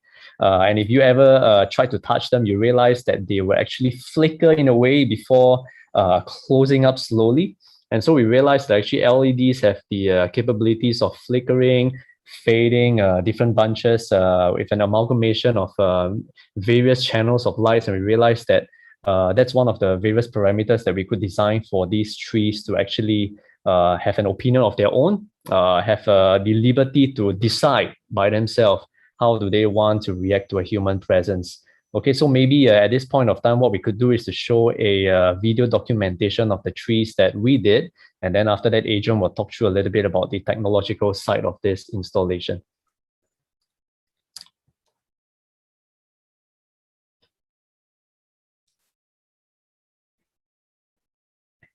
Usually there's a little bit of royalty-free inspiration music at this point.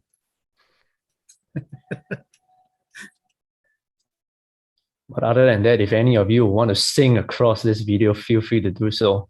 Yeah, so that's an example where you go up to a tree, the tree would actually interact with you in different ways, from flickering, fading, semi-flickering, or sometimes if nothing happens, the tree might decide even on their own to do something. Not really out of random, but out of a certain AI parameter. So it's not totally uncontrolled.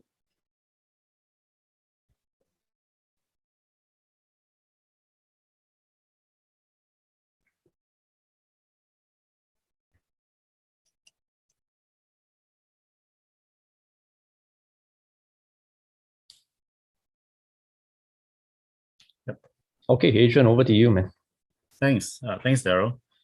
So we kind of call this iteration of the AI Mimosa because it had a single action-reaction action-reaction cycle. But it's evolution too. Let me give you a bit of context on where we came from. I think this will give Daryl some chills.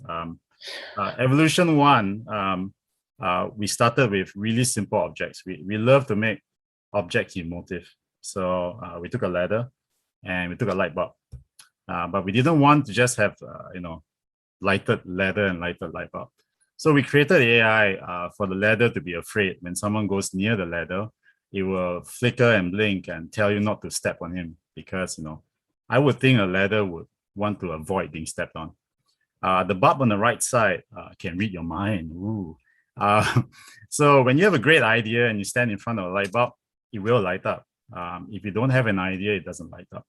So we analyzed a lot of human behavior and we wrote an algorithm just to mimic what if a bulb could actually read your mind. And it did quite well. The ladder was a big hit. People approached the ladder got frightened, started blinking so that you don't step on it. The bulb itself, people queued up. They actually queued up to see whether they had bright ideas. And it was funny because when we watched from the side, I guess the timing of the way the bulb flickered in and faded out gave people the placebo impression that they were actually affecting the bulb. And from that point on, we realized that AI and art did have a place together. Evolution 2, Mimosa, was a more advanced algorithm.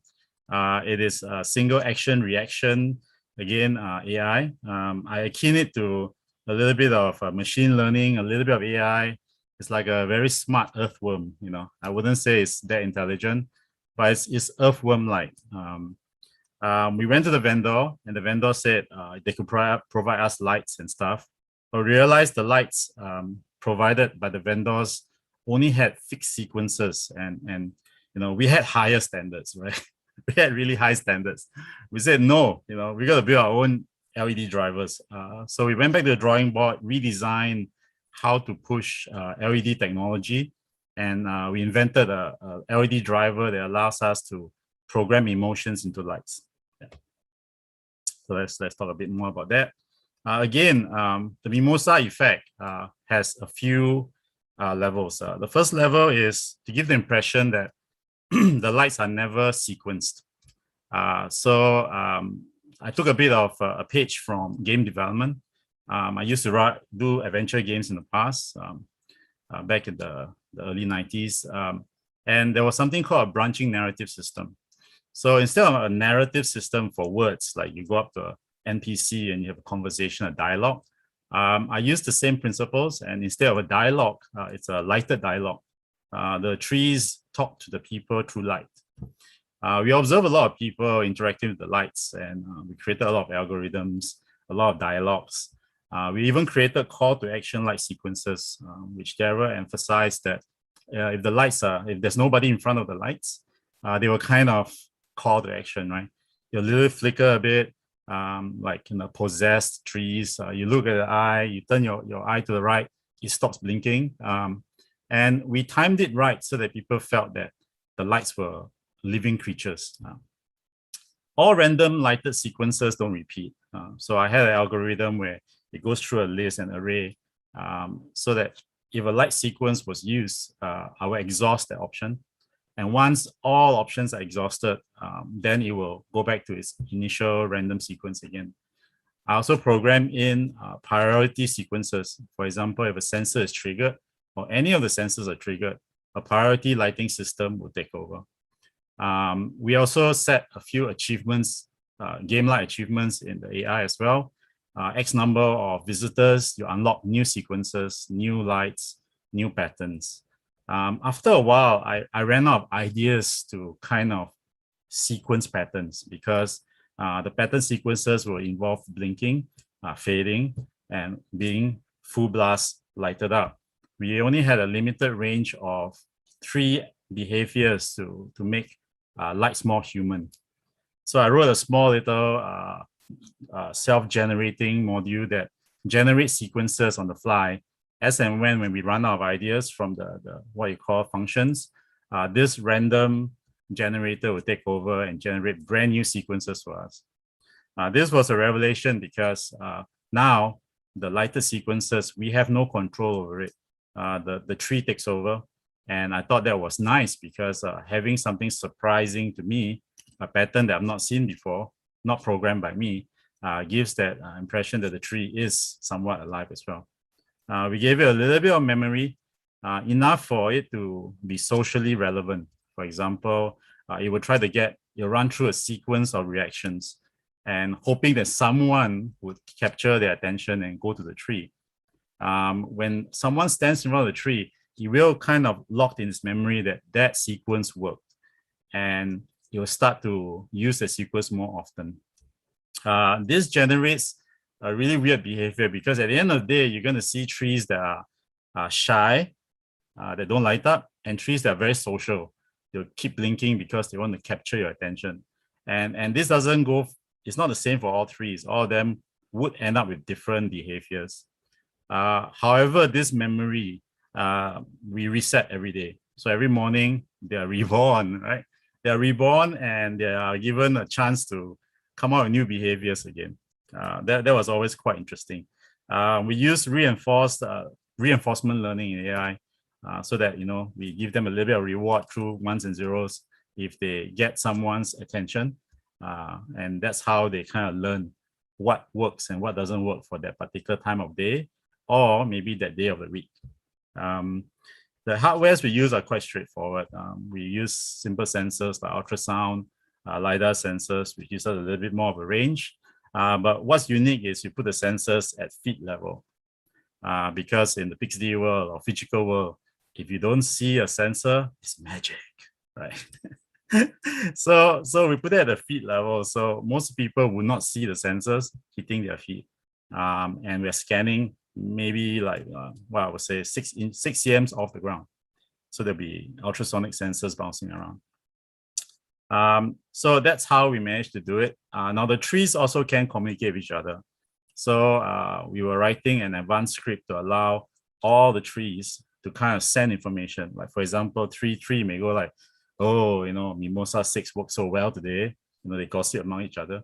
And then the other trees may pick up the same pattern and start to kind of get attention as well. I thought that was kind of nice, but we didn't know how it's going to behave. So we kind of put that in, and then we cross our fingers that it's going to work. Yeah. So our take on AI was quite different from other versions of AI because we didn't try to replicate human behavior. Our AI we tried to replicate nature, but we tried to put human personalities in it. Hence, the AIs are quite fundamental. They work on the action-reaction mechanism, simple arrays to store ones and zeros and memory structures. And then you get this really intelligent earthworm-like algorithm. The trees are 100% autonomous when you turn them on. They will try new things to get your attention. And when they do, the reward system that's built into the agent will give them a flag saying, good job. And then they will start to kind of use that pattern a lot more often. When they run out of patterns, they run the self-generating script and come out with brand new patterns and see which ones actually work, and then kind of record in memory. However, we reset the memory every day, so they won't use patterns from the day before, which is great because that allows us to kind of have trees that are different every day, even if you go to the same exact tree. Now, when we ran this, I believe it was quite late at night. We turned them on, and me and Daryl were just sitting there, and we're going like, "Wow, it's done, right?" We just powered them on for a quick test, and after a while, we got mesmerized by the scene because it was so surreal. Lights are always made to be hard, flickering lights are always made to be in a horror movie or when you turn on the kitchen light and you feel like you look like a zombie. But we managed to create lights that appear natural, like plants, like trees. When they started to glow and blink, it wasn't harsh on the eyes. It was actually very serene. When we were sitting there, the scape was very serene. And I wish we could have another location and recreate that again because it was so good. We didn't expect the AI to do so well. And then, of course, as it ran through the weeks that it was there, it accumulated personalities. Some were shy, some were social. And that's basically the gist of it. Now, looking at the hardware, again, we had to create our own hardware. There was hardware doesn't exist. So we had to kind of build our own LED drivers. The LEDs are from China, but the what you call controllers don't work for us because we needed by the second control of the amount of light that's given out by the LEDs. So we created our own with simple Arduino boards. We couldn't fit an NVIDIA board, so sorry, John. No, I'm just kidding, John. It wouldn't work on this case. I just thought that joke would be great to throw it in. We used Arduino boards, and it was great because when we went to the workshops, the people there was so interested in what we do. They were always standing around, even though their job was done. They just wanted to see what these two guys were trying to do with the LED lights. They've never seen lights fade naturally before because it's always the Getai blinking style kind of, discotheque kind of blinking. And we're quite happy to have this project because it actually allows us to learn about, how to emote lighting, because lighting has always been very fundamental. And when you can emote light, it's actually quite nice to see a light in a house or an environment that gives you these emotions. We're working on evolution tree. I thought I'd just throw it in there. It's just currently a prototype, codename Narnia. It's probably copyrighted, but it's just a code name. It's not going to be a final name, but I thought I'll end this presentation with just a quick video of it.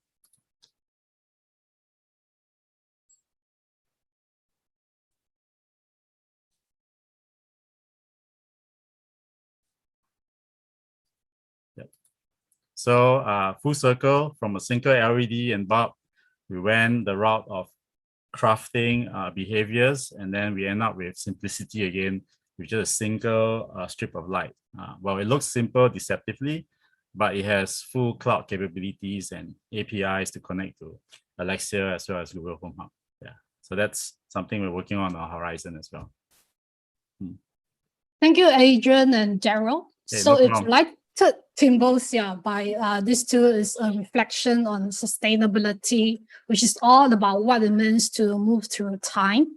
This next artist trades in the area of gore, informed by digital corporeality, which is actually lots of fun clue in Chim language. Joe, please. Hello, everyone. Okay, so let me share my screen here. Okay, so this is my case for generative gore. And let me say this. So I'm an artist based in Singapore working with digital and physical spaces that question the role of creativity and agency in our increasingly automated world, where views of machine as tool and machine as creator are being challenged. So my time here is a little bit of an experiment. Some of the following words you're going to hear were written with the machine, more specifically GPT-2, based on some of my previously recorded words. So, and the visuals that you see before you are machine learned images, more specifically with StyleGAN of me and slides from talks that I've given before. So I believe that machine learning is a tool that helps us understand the formation of meaning in the media we create. We aim to visualize the fragility of borders in the visual infrastructure we use, and we create meaning in media by testing the boundaries beyond constraints of the parameters of the physical world. We create meaning by evoking a feeling or a feeling that is not found in the physical world. Rather, it is experienced in a different way through our imagination and our perception of the world. The fun of using artificial intelligence as a tool in creating art is in the exploration of its meaning. What does it mean to live in a world where everything is automated for us? When does our creativity play a part alongside increasing computational intelligence and the digitalization of our world? And what does it mean for artists to exist without human intervention at all? I collaborate with the machine because I want to create new ways of looking at our world through the eyes of the human and explore the persisting question of being human in an age of ubiquitous autonomous machines. So in my terms, generative gore means creating gory, gruesome images, and I guess that inspires horror or repulsion generatively. So using machine learning to produce these images for me based on the selected data sets that I use. And when I first started thinking about generative gore, it was using latent walk, so moving visual images of like skeletons. So we'll see some of it here, and there's supposed to be sound. Let's watch a little bit.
with machine nature, I was trying to initially draw a comparison between like the organic shapes of the landscape that was machine produced versus the organic shapes of like skeletal forms to create something like new. I was really interested in creating new creatures. But what I got from it was an increasing interest in the idea of digital corporeality, which is like to say that there's like the physical material body is like actually is what's driving all of the digital art that we do. So behind my art in generative gore, I'm constantly thinking about how digital creation is based in the physical. So the computer, the GPU systems, and it's created from materials that ride on the substrate of electrical signals. And what really, really influenced me was this diagram, the anatomy of an AI system, an anatomical map of human labor, data, and planetary resources of an AI system by Kate Crawford and Vladan Yoler. And in this chart, they put the anatomy of an AI system all the way from the base minerals to human production and also like the actual machine learning process itself, which is like deep learning process itself, which is this little section over here, all the way to waste. So this chart was actually really influential in the way that I thought about the creation of my art. What does it really mean to create art with AI? It might seem quite accessible with some of the tools that I use, like because I don't actually code, I use other softwares like Runway ML. I started with Artbreeder, things that are initially free to use, but once you hit a certain production marker, you have to like pay for the service. So the ways in which I think about incorporating physical materials within my work, I'm still exploring. So in this piece, Counterplace Plus, it was a work where a 3D model in VR was overlaid onto the actual space itself, Ultra Super New Gallery here in Singapore. And in the back room was where you could access this, I guess like this gory room that I've created in the back, where you're engulfed in gore, like kind of like the innards of something. And I think I wanted to play with the being in virtual space while being in its physical components and sort of like turning it inside out. I'm still experimenting with this idea of bringing the physical, like reminding you of the physical within the digital, because I think it's quite important to also talk about how many resources that go into creating digital works, especially machine learned works.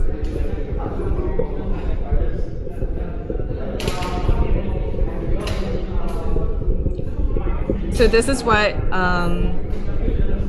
the visitor was seeing in the VR headset in the actual space.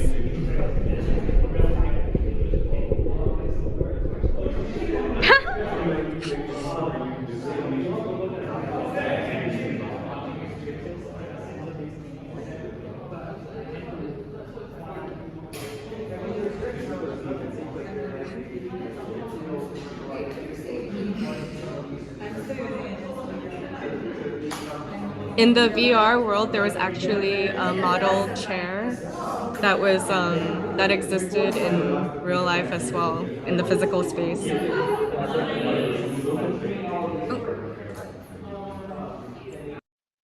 And And another way that I'm trying to incorporate the physical, like the reminder of the physical in the digital, is using the human form. Because when you put the human form through machine learning, it can have some quite gory effects or macabre effects. So this piece was actually commissioned by Vogue. I was the Vogue artist in residence in April, and they asked me to do a digital piece. And what I did here was put my friend's image through a bunch of AR filters on Instagram, put it through machine learning, and then from the results that you see here, I then created 2 versions of like image collages. And this one was the one that ultimately got made into a filter. So I used the results from that filter to then create like a collage that would end up going back into the same system. So I'm also collaborating with the machine in that sense to, I don't know, like close a feedback loop. And yeah, so my observations, since this is a case for generative gore. So for today's digital gore, video games and movies contain digital gore, but from overt violence. There's a sense that generally today that the body is taboo. The blood and guts of our own body reminds us of our own mortality. So people tend to stray away from that. There's a lot of clean graphics that appeal to the masses, and machines are made in the image of us. We make our image for the machine. So that is to say that deep learning and machine learning algorithms and all of its frameworks are made as in the model of how we think our brain works and how it functions in like these neural networks. And then when I say we make our image for the machine, I'm saying like when we upload things, we have to, like, whether it's for a data set for machine learning, whether it's on Instagram, it all comes in a certain format. So this is my desire or an appeal to confront the corporeal, the ephemerality of the physical, to reveal mortality of the machine, of data, because stored data doesn't last forever. We have to change storage units because physical materials age and they die. I also want to reveal the internal limits of the machine. So things like lag, glitch, pixelation, entropy of physical material is good. I want to also embrace mutations or new forms, to reject uniformity and exactness. So actually, when I train my models, my data set is not clean because I don't want a clean outcome. And to use machine learning as a foil for our understanding our humanness, like when we put in things in the algorithm, what comes out is interpreted by us. So how can we use this process to understand ourselves better? And this is just something fun, like a inside process of how I chose to write my intro in the beginning, which isn't working at the moment. No. Is it playing for you guys? No, actually. No, I think it's But if you have a link or something, maybe we can share that with the audience later. Sure. Yeah, but it's just a sped up video of me live typing the words. And actually some of the words in this video I used for my intro in the beginning. So like also kind of like revealing the behind the scenes process of what goes on behind like the things that I've created. Okay, yeah, but that's the end. Thank you. Thank you, Joe. And I thought that was a really interesting presentation about how she actually artificially injected mess and gore into some of these works, right? Because so far today we've heard a lot about how bias and representation are also very real concerns in AI. And as artists, there's also that critical perspective that they can bring to this conversation. So last but not least, from the land that gave us Mona Gisa, Anna, artist and researcher at the Korea Research Institute for Culture Technology, will be sharing about fictioning via AI and generative subjects. Anna, your turn. Hi. Okay. Hey, it's finally my turn. So hi, my name is Anna Kim, and I'm a media artist and also a researcher at the Korea Research Institute for Culture Technology at the Gwangju Institute of Science and Technology here in Korea. First of all, I want to thank the Y Lab for the invitation. I'm very happy to participate and connect with other artists and technologists from various sectors. And to, let's see. And today, I will predominantly discuss a recent project titled Water Has Memory, which is a storytelling generating interactive installation that utilizes artificial intelligence for a very particular purpose. Let's see.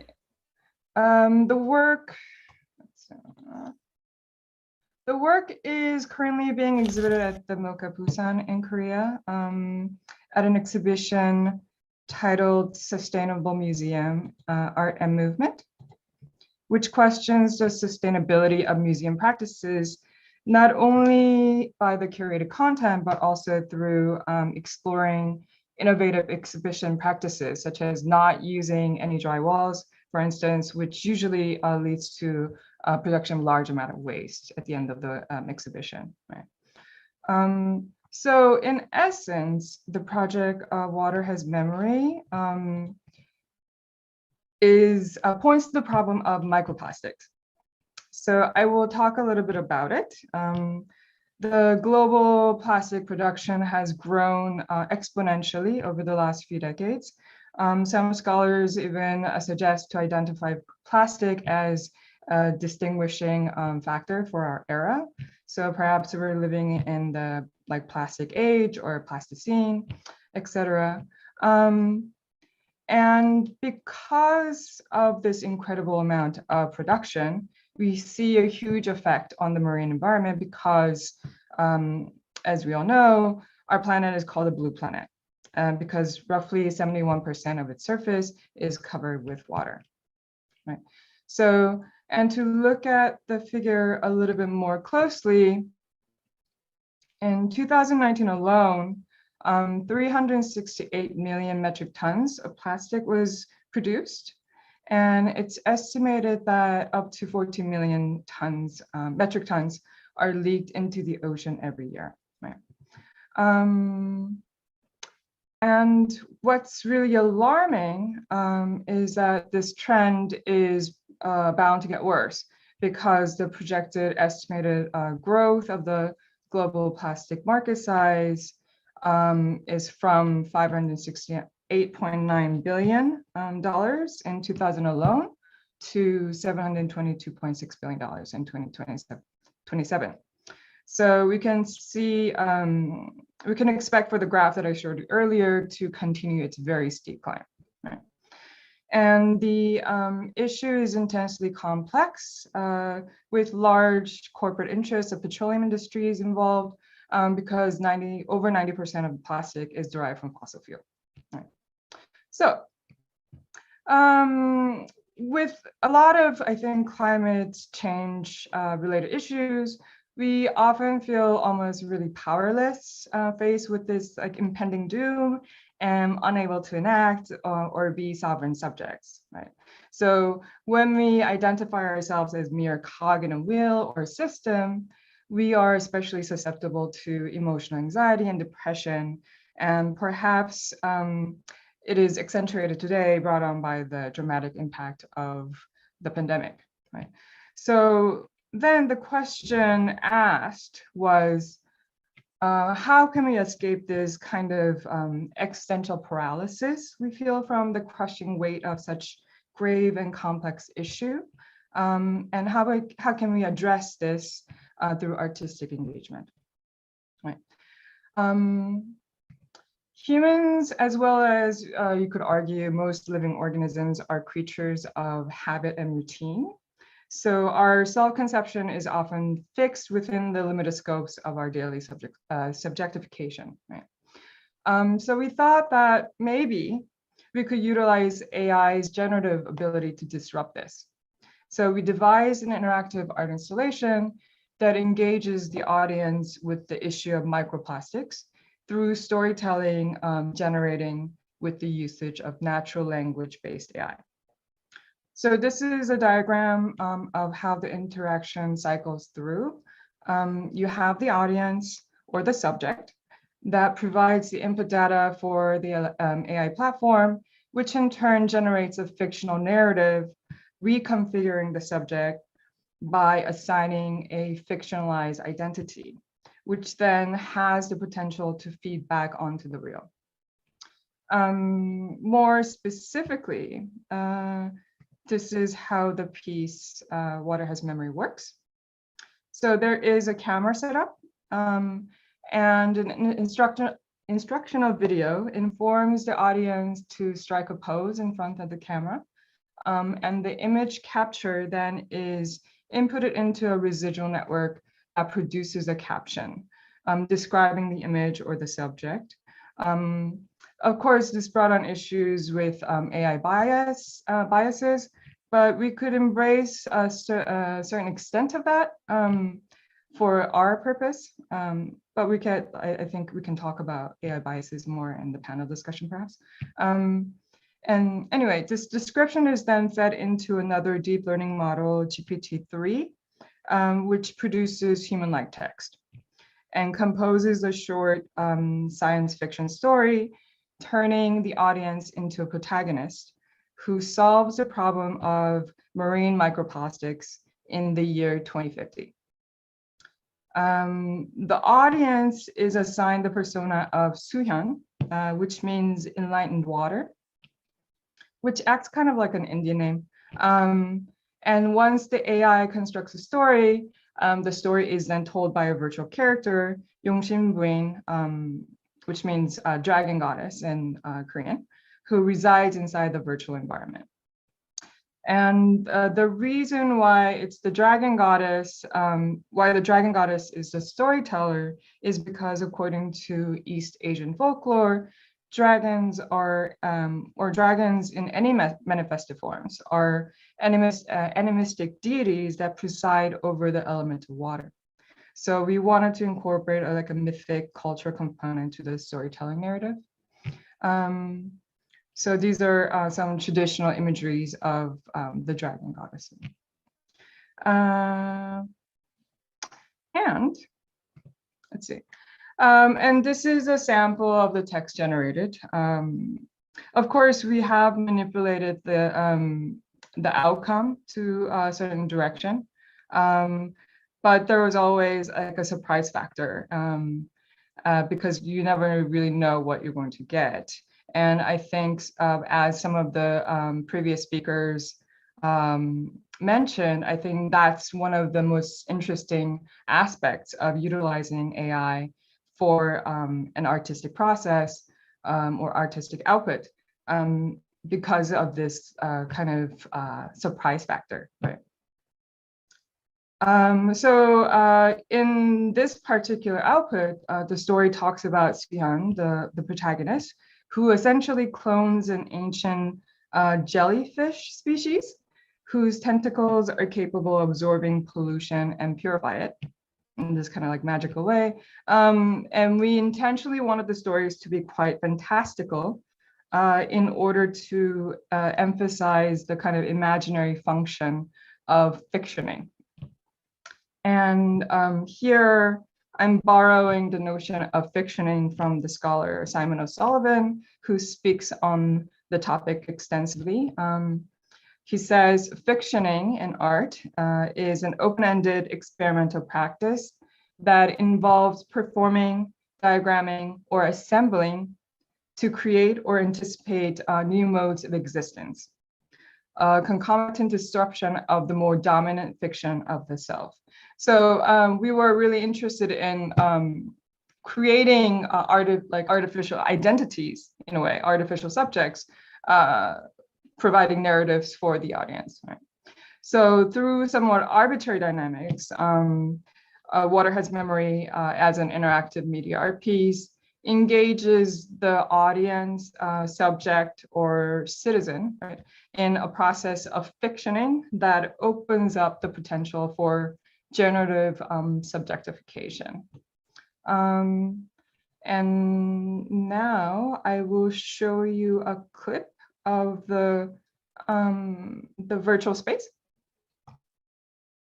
Here we go.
수현은 파트너와 함께 바다에서 미세 플라스틱을 분해할 수 있는 기계를 개발한 여성입니다.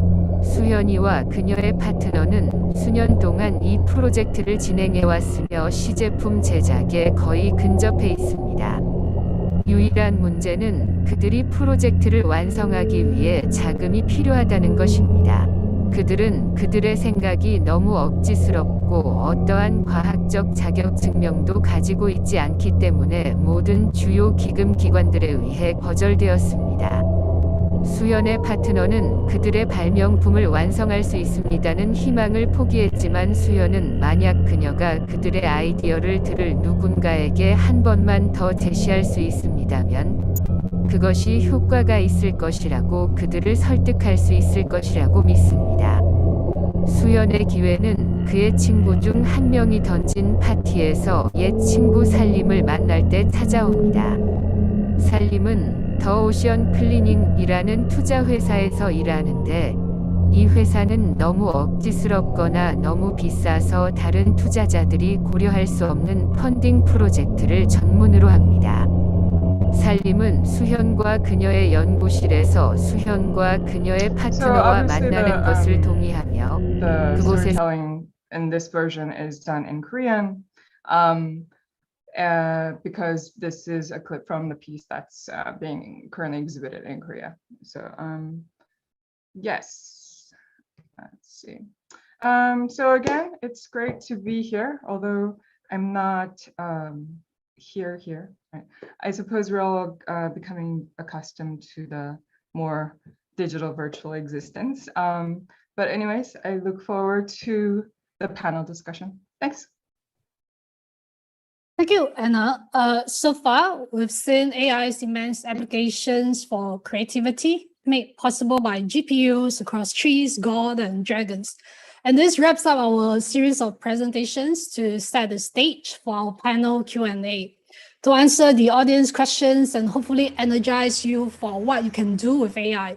Every YLab webinar tries to bring together people who are most likely not to run into each other at the bar. so we can share this space for conversation and listening together. AI holds both promise and peril for the arts and society at large, and probably the economy as well. So we hope to unpack this monolith a little by bringing in different perspectives to enrich this canvas together. I would actually like to start our panel Q&A by circling back to the very first question we asked our audience here today on whether works made by AI is art. 90% of you overwhelmingly said yes, while 10% said no. So I'm really curious to also hear from our panel here today what the thoughts are on this particular question. For the audience, do share with us via chat on why you have voted as such. And as you ponder your response, I do wonder what might anyone on our panel have to say on this particular question. Perhaps as someone from an institution that collects and displays works, Sebastian can take this question first, and then any of you can follow on with your response. Yeah, Sebastian? Yes, of course it's art. I'm a big fan of generative art. I guess the past of generative art goes all of the way back to the early 20th century. So I would say AI enhanced or AI generative, or people who are using those toolkits. Of course, it's creative practice. It's great. It's very exciting too. I think it's more exciting than the work that's going on classifying things in collections and stuff. It's way more interesting to me, at least. Cool. And I'm really curious what might be an artist's take on this as well, or if anyone actually has the other perspective. Would anyone on our panel like to add on to Sebastian's response? Maybe, let me see. Feel free to leave your video on and just unmute yourself whenever you want to answer, actually. Yeah. Ernie, can I chime into that? Oh, sure, of course. Yeah. Yeah, Sebastian, I agree entirely with Sebastian with what he says. And after all, you know, AI is not taking the initiative to do the art itself. Is a human who is using AI. So we should see AI as an assistant of the artist. And it's not something that happens on its own. You know, whether the choices you have with a model, the way you apply them with the data, there's a human behind it. So definitely we see as a creative way of using tools. It's just that the canvas and the tools have changed. Right. So what we're hearing from our panelists here is really the final response that there's a lot that actually AI can do to augment and strengthen human creativity. And I'm pretty sure that, you know, with the sharings about artists earlier on, we have seen the results of all this AI-enhanced human artworks. So previously, there were also a lot of questions actually from the Q&A and in the chat about a lot of this data collection and confidentiality and privacy concerns, which I feel like, you know, since there were so many questions about that, we ought to return to it. And we know that what AI can generate is to a large extent dependent on what gets fed into it during training. And sometimes there's also a lot of centralization. So perhaps that's why we're also concerned about this, right? I would actually then like to pose this question to any of you on the panel on what are your thoughts on how might we ensure that participation in the AI art economy is inclusive and perhaps even equal? Feel free to unmute yourself and just respond. Yeah. I think it's important to kind of keep in mind what I showed about how AI is generated, and while we need these robust tag data sets, the actual AI being produced is, you know, it's free of this actual data. So, you know, in terms of data confidentiality, it really is a responsibility of who's managing the data set. Once an AI is deployed, it's not in and of itself containing any of that data. So that's one thing to kind of keep in mind. So kind of the stewardship of the data and the privacy concerns and everything else really, sort of belongs with the person managing the training data set. Something interesting which is very different to kind of the area we're looking at is, with NVIDIA, we do a lot of work on AI in medicine. And we had to develop with a bunch of partners a thing called federated learning, because obviously when you're dealing with patient data, there's a lot of real confidentiality issues. But you're also looking at, if you're studying a rare disease, you're looking at very small data sets for, looking at medical imaging and things like that. So you might have to rely on medical organizations around the world, all sort of contributing to the one network to train the one network. And so federated learning is a way to train networks in kind of little chunks, so the data never leaves the stewards, so it will never leave that research institute, and then be able to sort of amalgamate it together to benefit. So you have a network that benefits from all these kind of siloed bits of training. So there are various ways that are being worked on, because data privacy is such a concern with these sets, to ensure that the actual neural networks are separated from the training data. Right. So what we're hearing is that there are actually also the federated learning models to help deal with some of these concerns. And I guess I'm also curious on this particular question of, access to making art with AI. And I think something that some of the artists actually alluded to in your presentations. How do you feel about this particular participation, right? How could we make it more inclusive and perhaps even equal for anyone to be able to make art with AI? What are your any of these artists' thoughts on this potentially? Yeah. Maybe I'll just add on a little bit of some thoughts on this topic of inclusivity, or SS, and in the era of digital interventions. I think one way that we can create inclusivity is to allow the computer or the robot to be part of that journey. It's something that it might be a little sticky topic for maybe traditional institutions, I'm not sure, but and that also links to our former discussion. The first question that you posed, is art created by computers art? Many ways of looking at that. And of course, we cannot look at that question by a single funnel, but multiple channels. Is it the viewer that defines it art? If the viewer defines it art, is he looking at the visuals alone, or is he going somewhere deeper where he's looking at what the creator was thinking? And sometimes it might be both.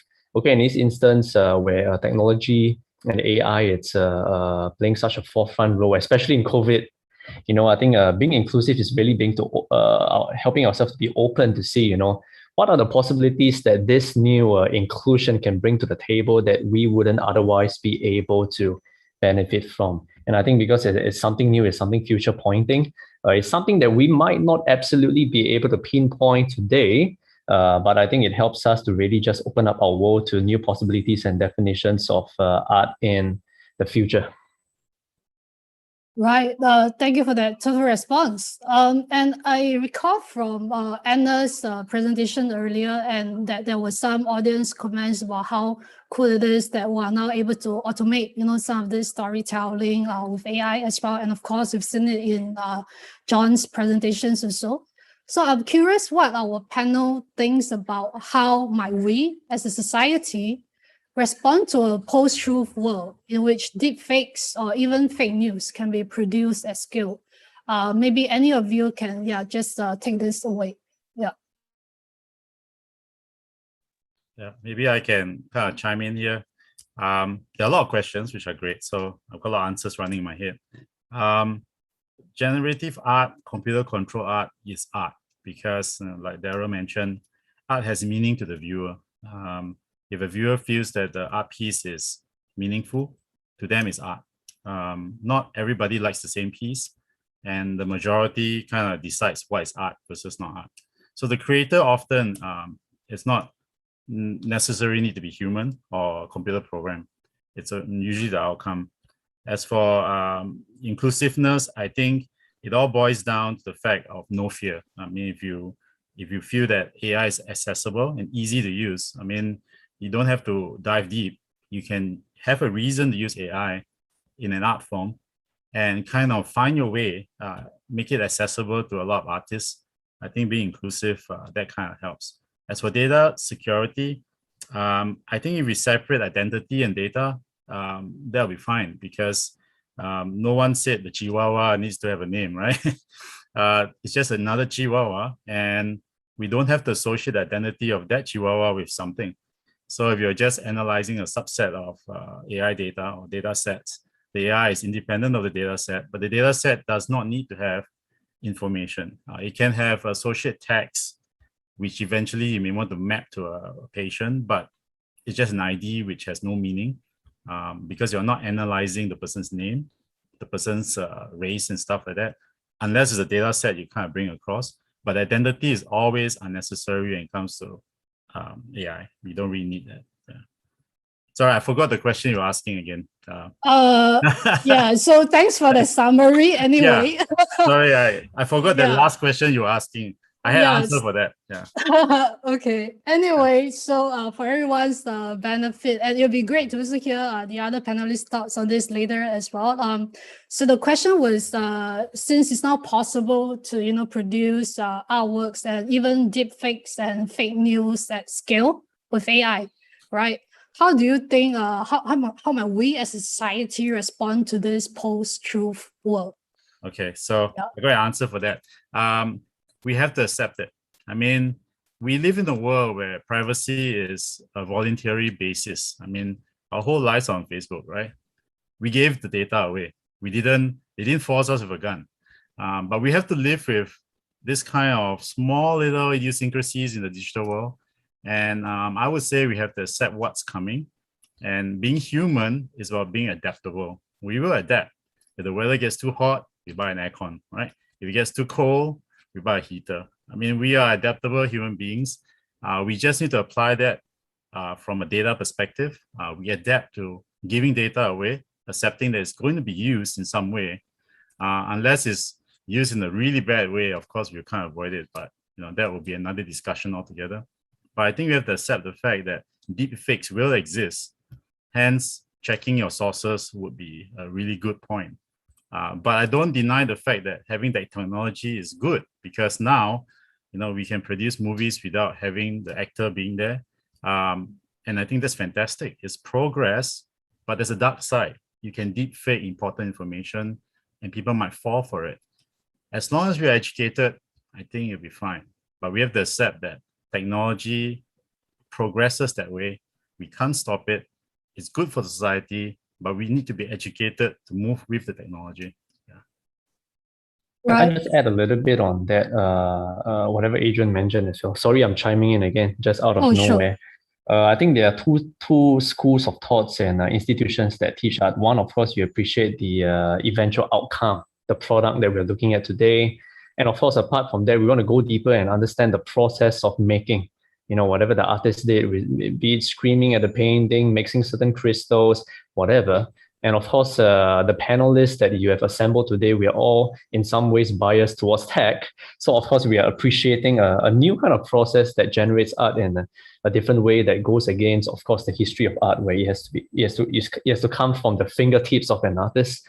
And one perspective that all of us and maybe society can learn to appreciate is that art is not just the final outcome, but it can be also the process. In this instance, the process can be slightly more separated from the artist's fingertips. But of course, the artist's fingerprints are still all the way through the program, designing the parameters for the AI to work, creating certain environments where, AI can generate new algorithms for it to create its own art. And I think the process itself has become the art in this particular time that we are living in. Okay, that's from me. Right.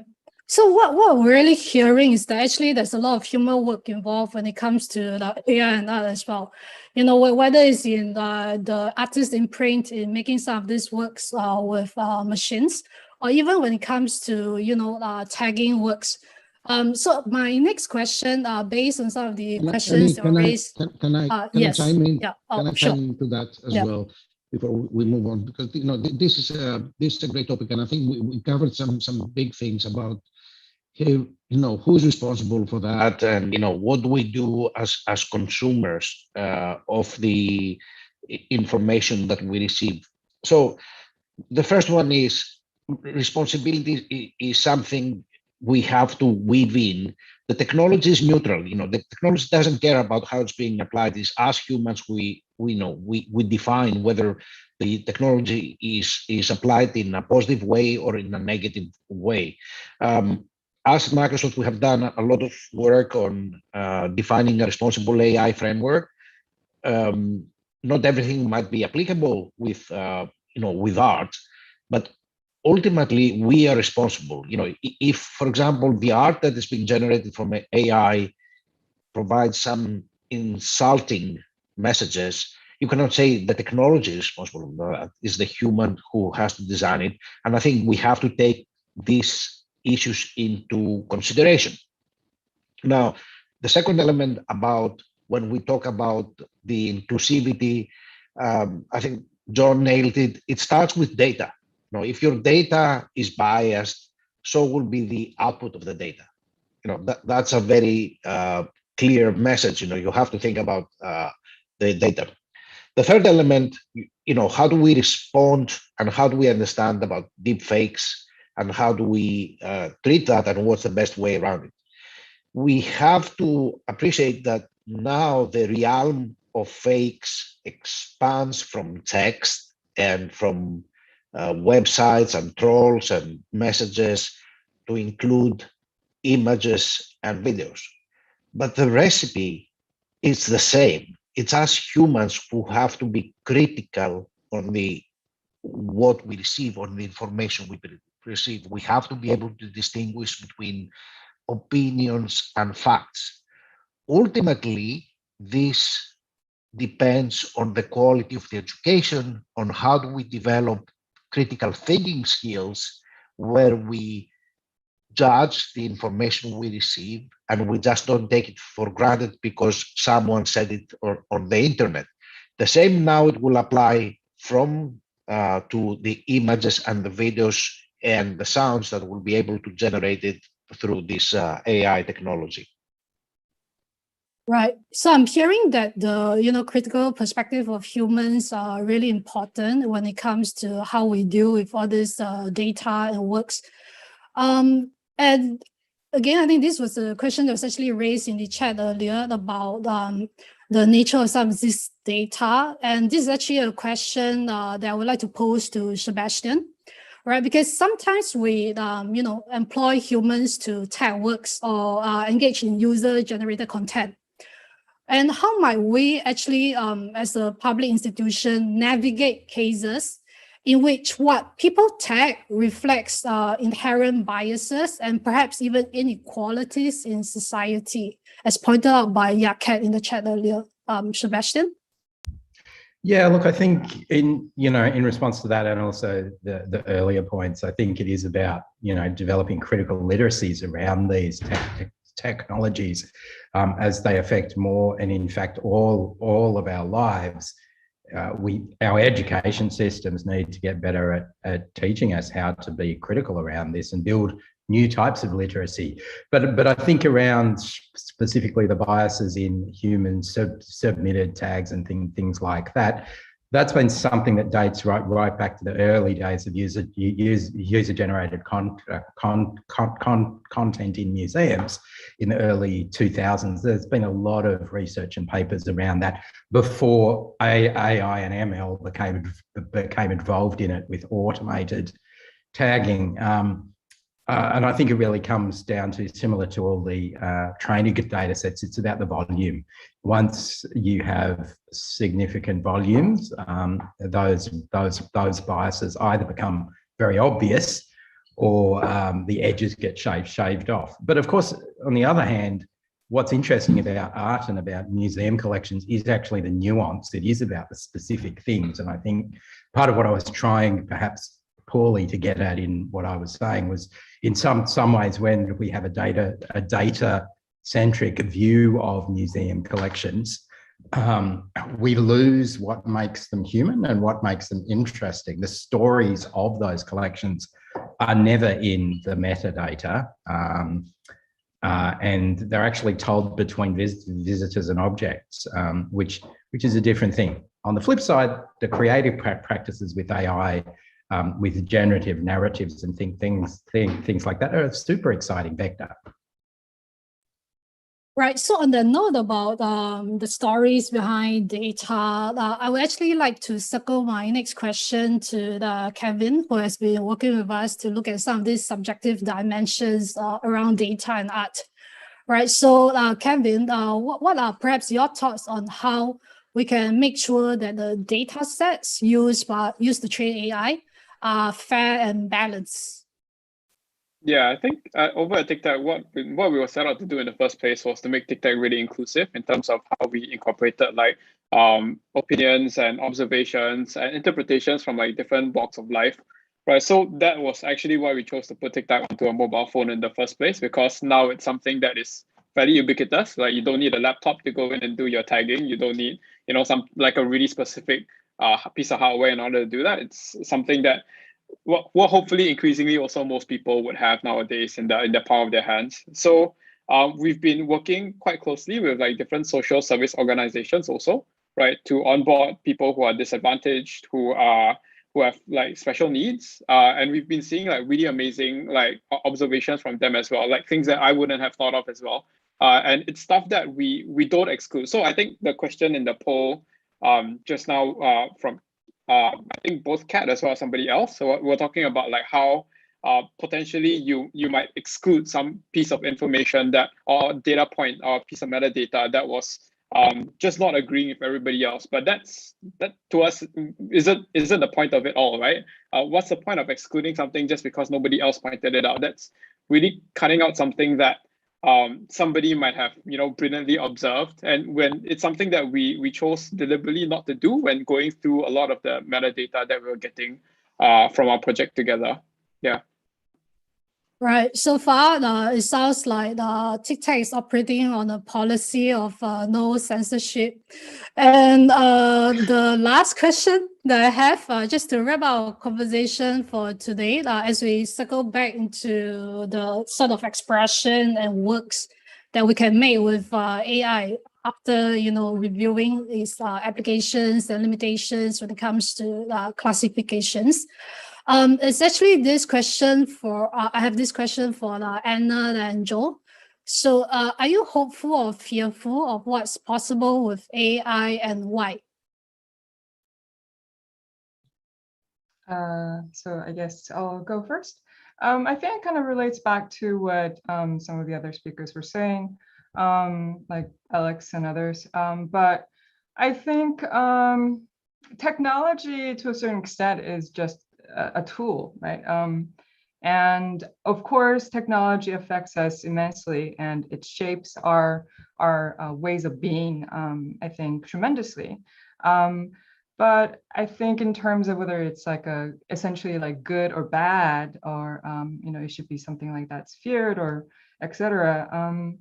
I think it's like similar to a question like when something I don't know, like I think it relates to the issue of like creativity as well, what we were talking about.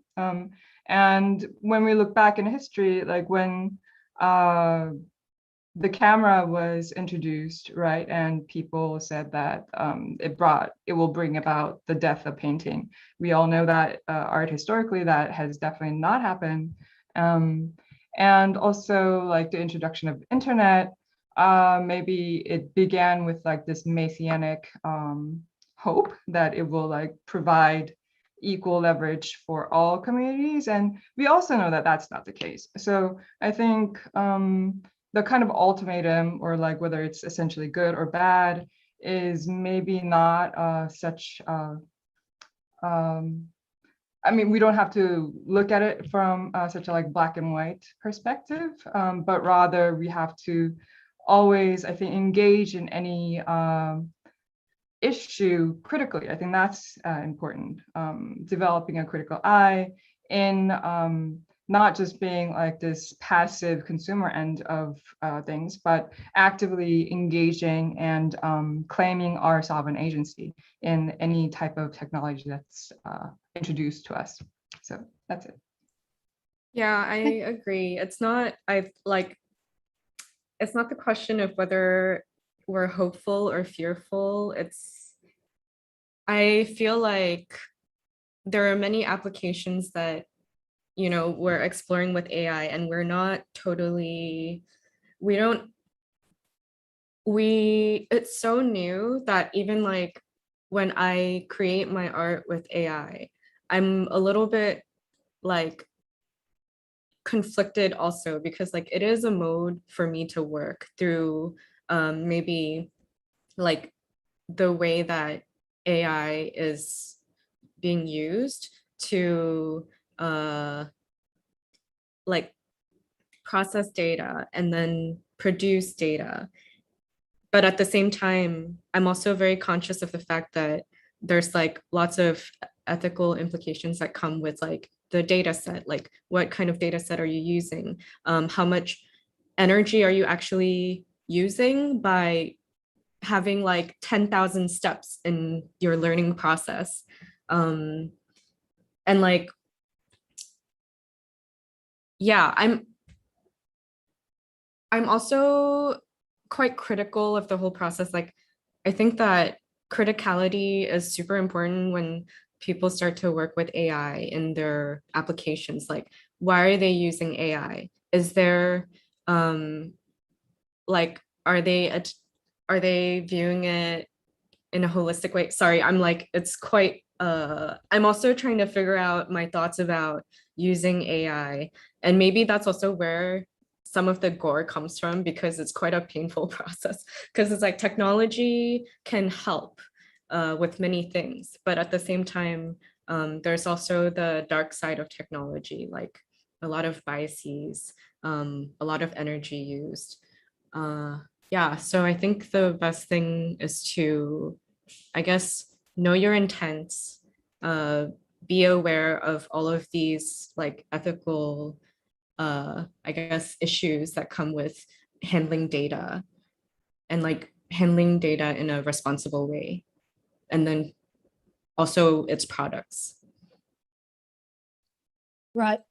So what I've heard from these two responses is actually that perhaps the more interesting question will be, what will you make with AI?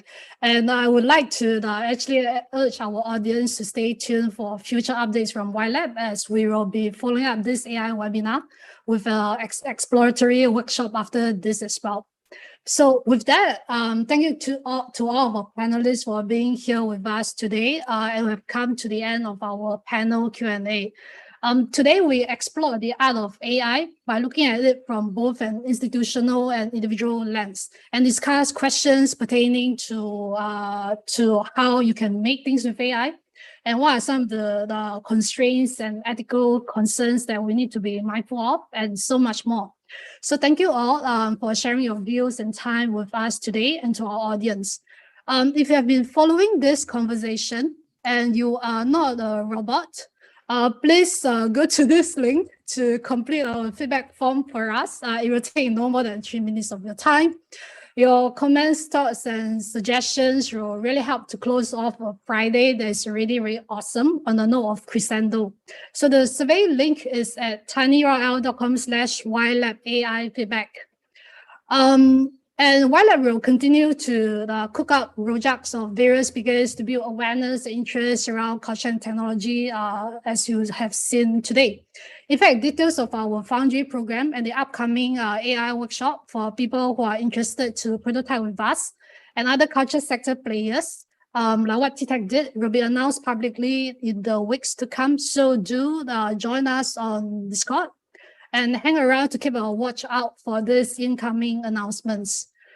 Feel free to continue the conversation on Discord. In fact, just gather in the voice chat channel if you would like to talk to someone. Our team and speakers will hang around till 5 p.m. To address any questions or concerns that you might have, whether it's pertaining to AI art or whatever that might be of relevant interest. So our webinar program has come to an end officially, but let's continue the conversation on Discord. Thank you all for being here with us today, and see you on the other side. Yeah, bye-bye.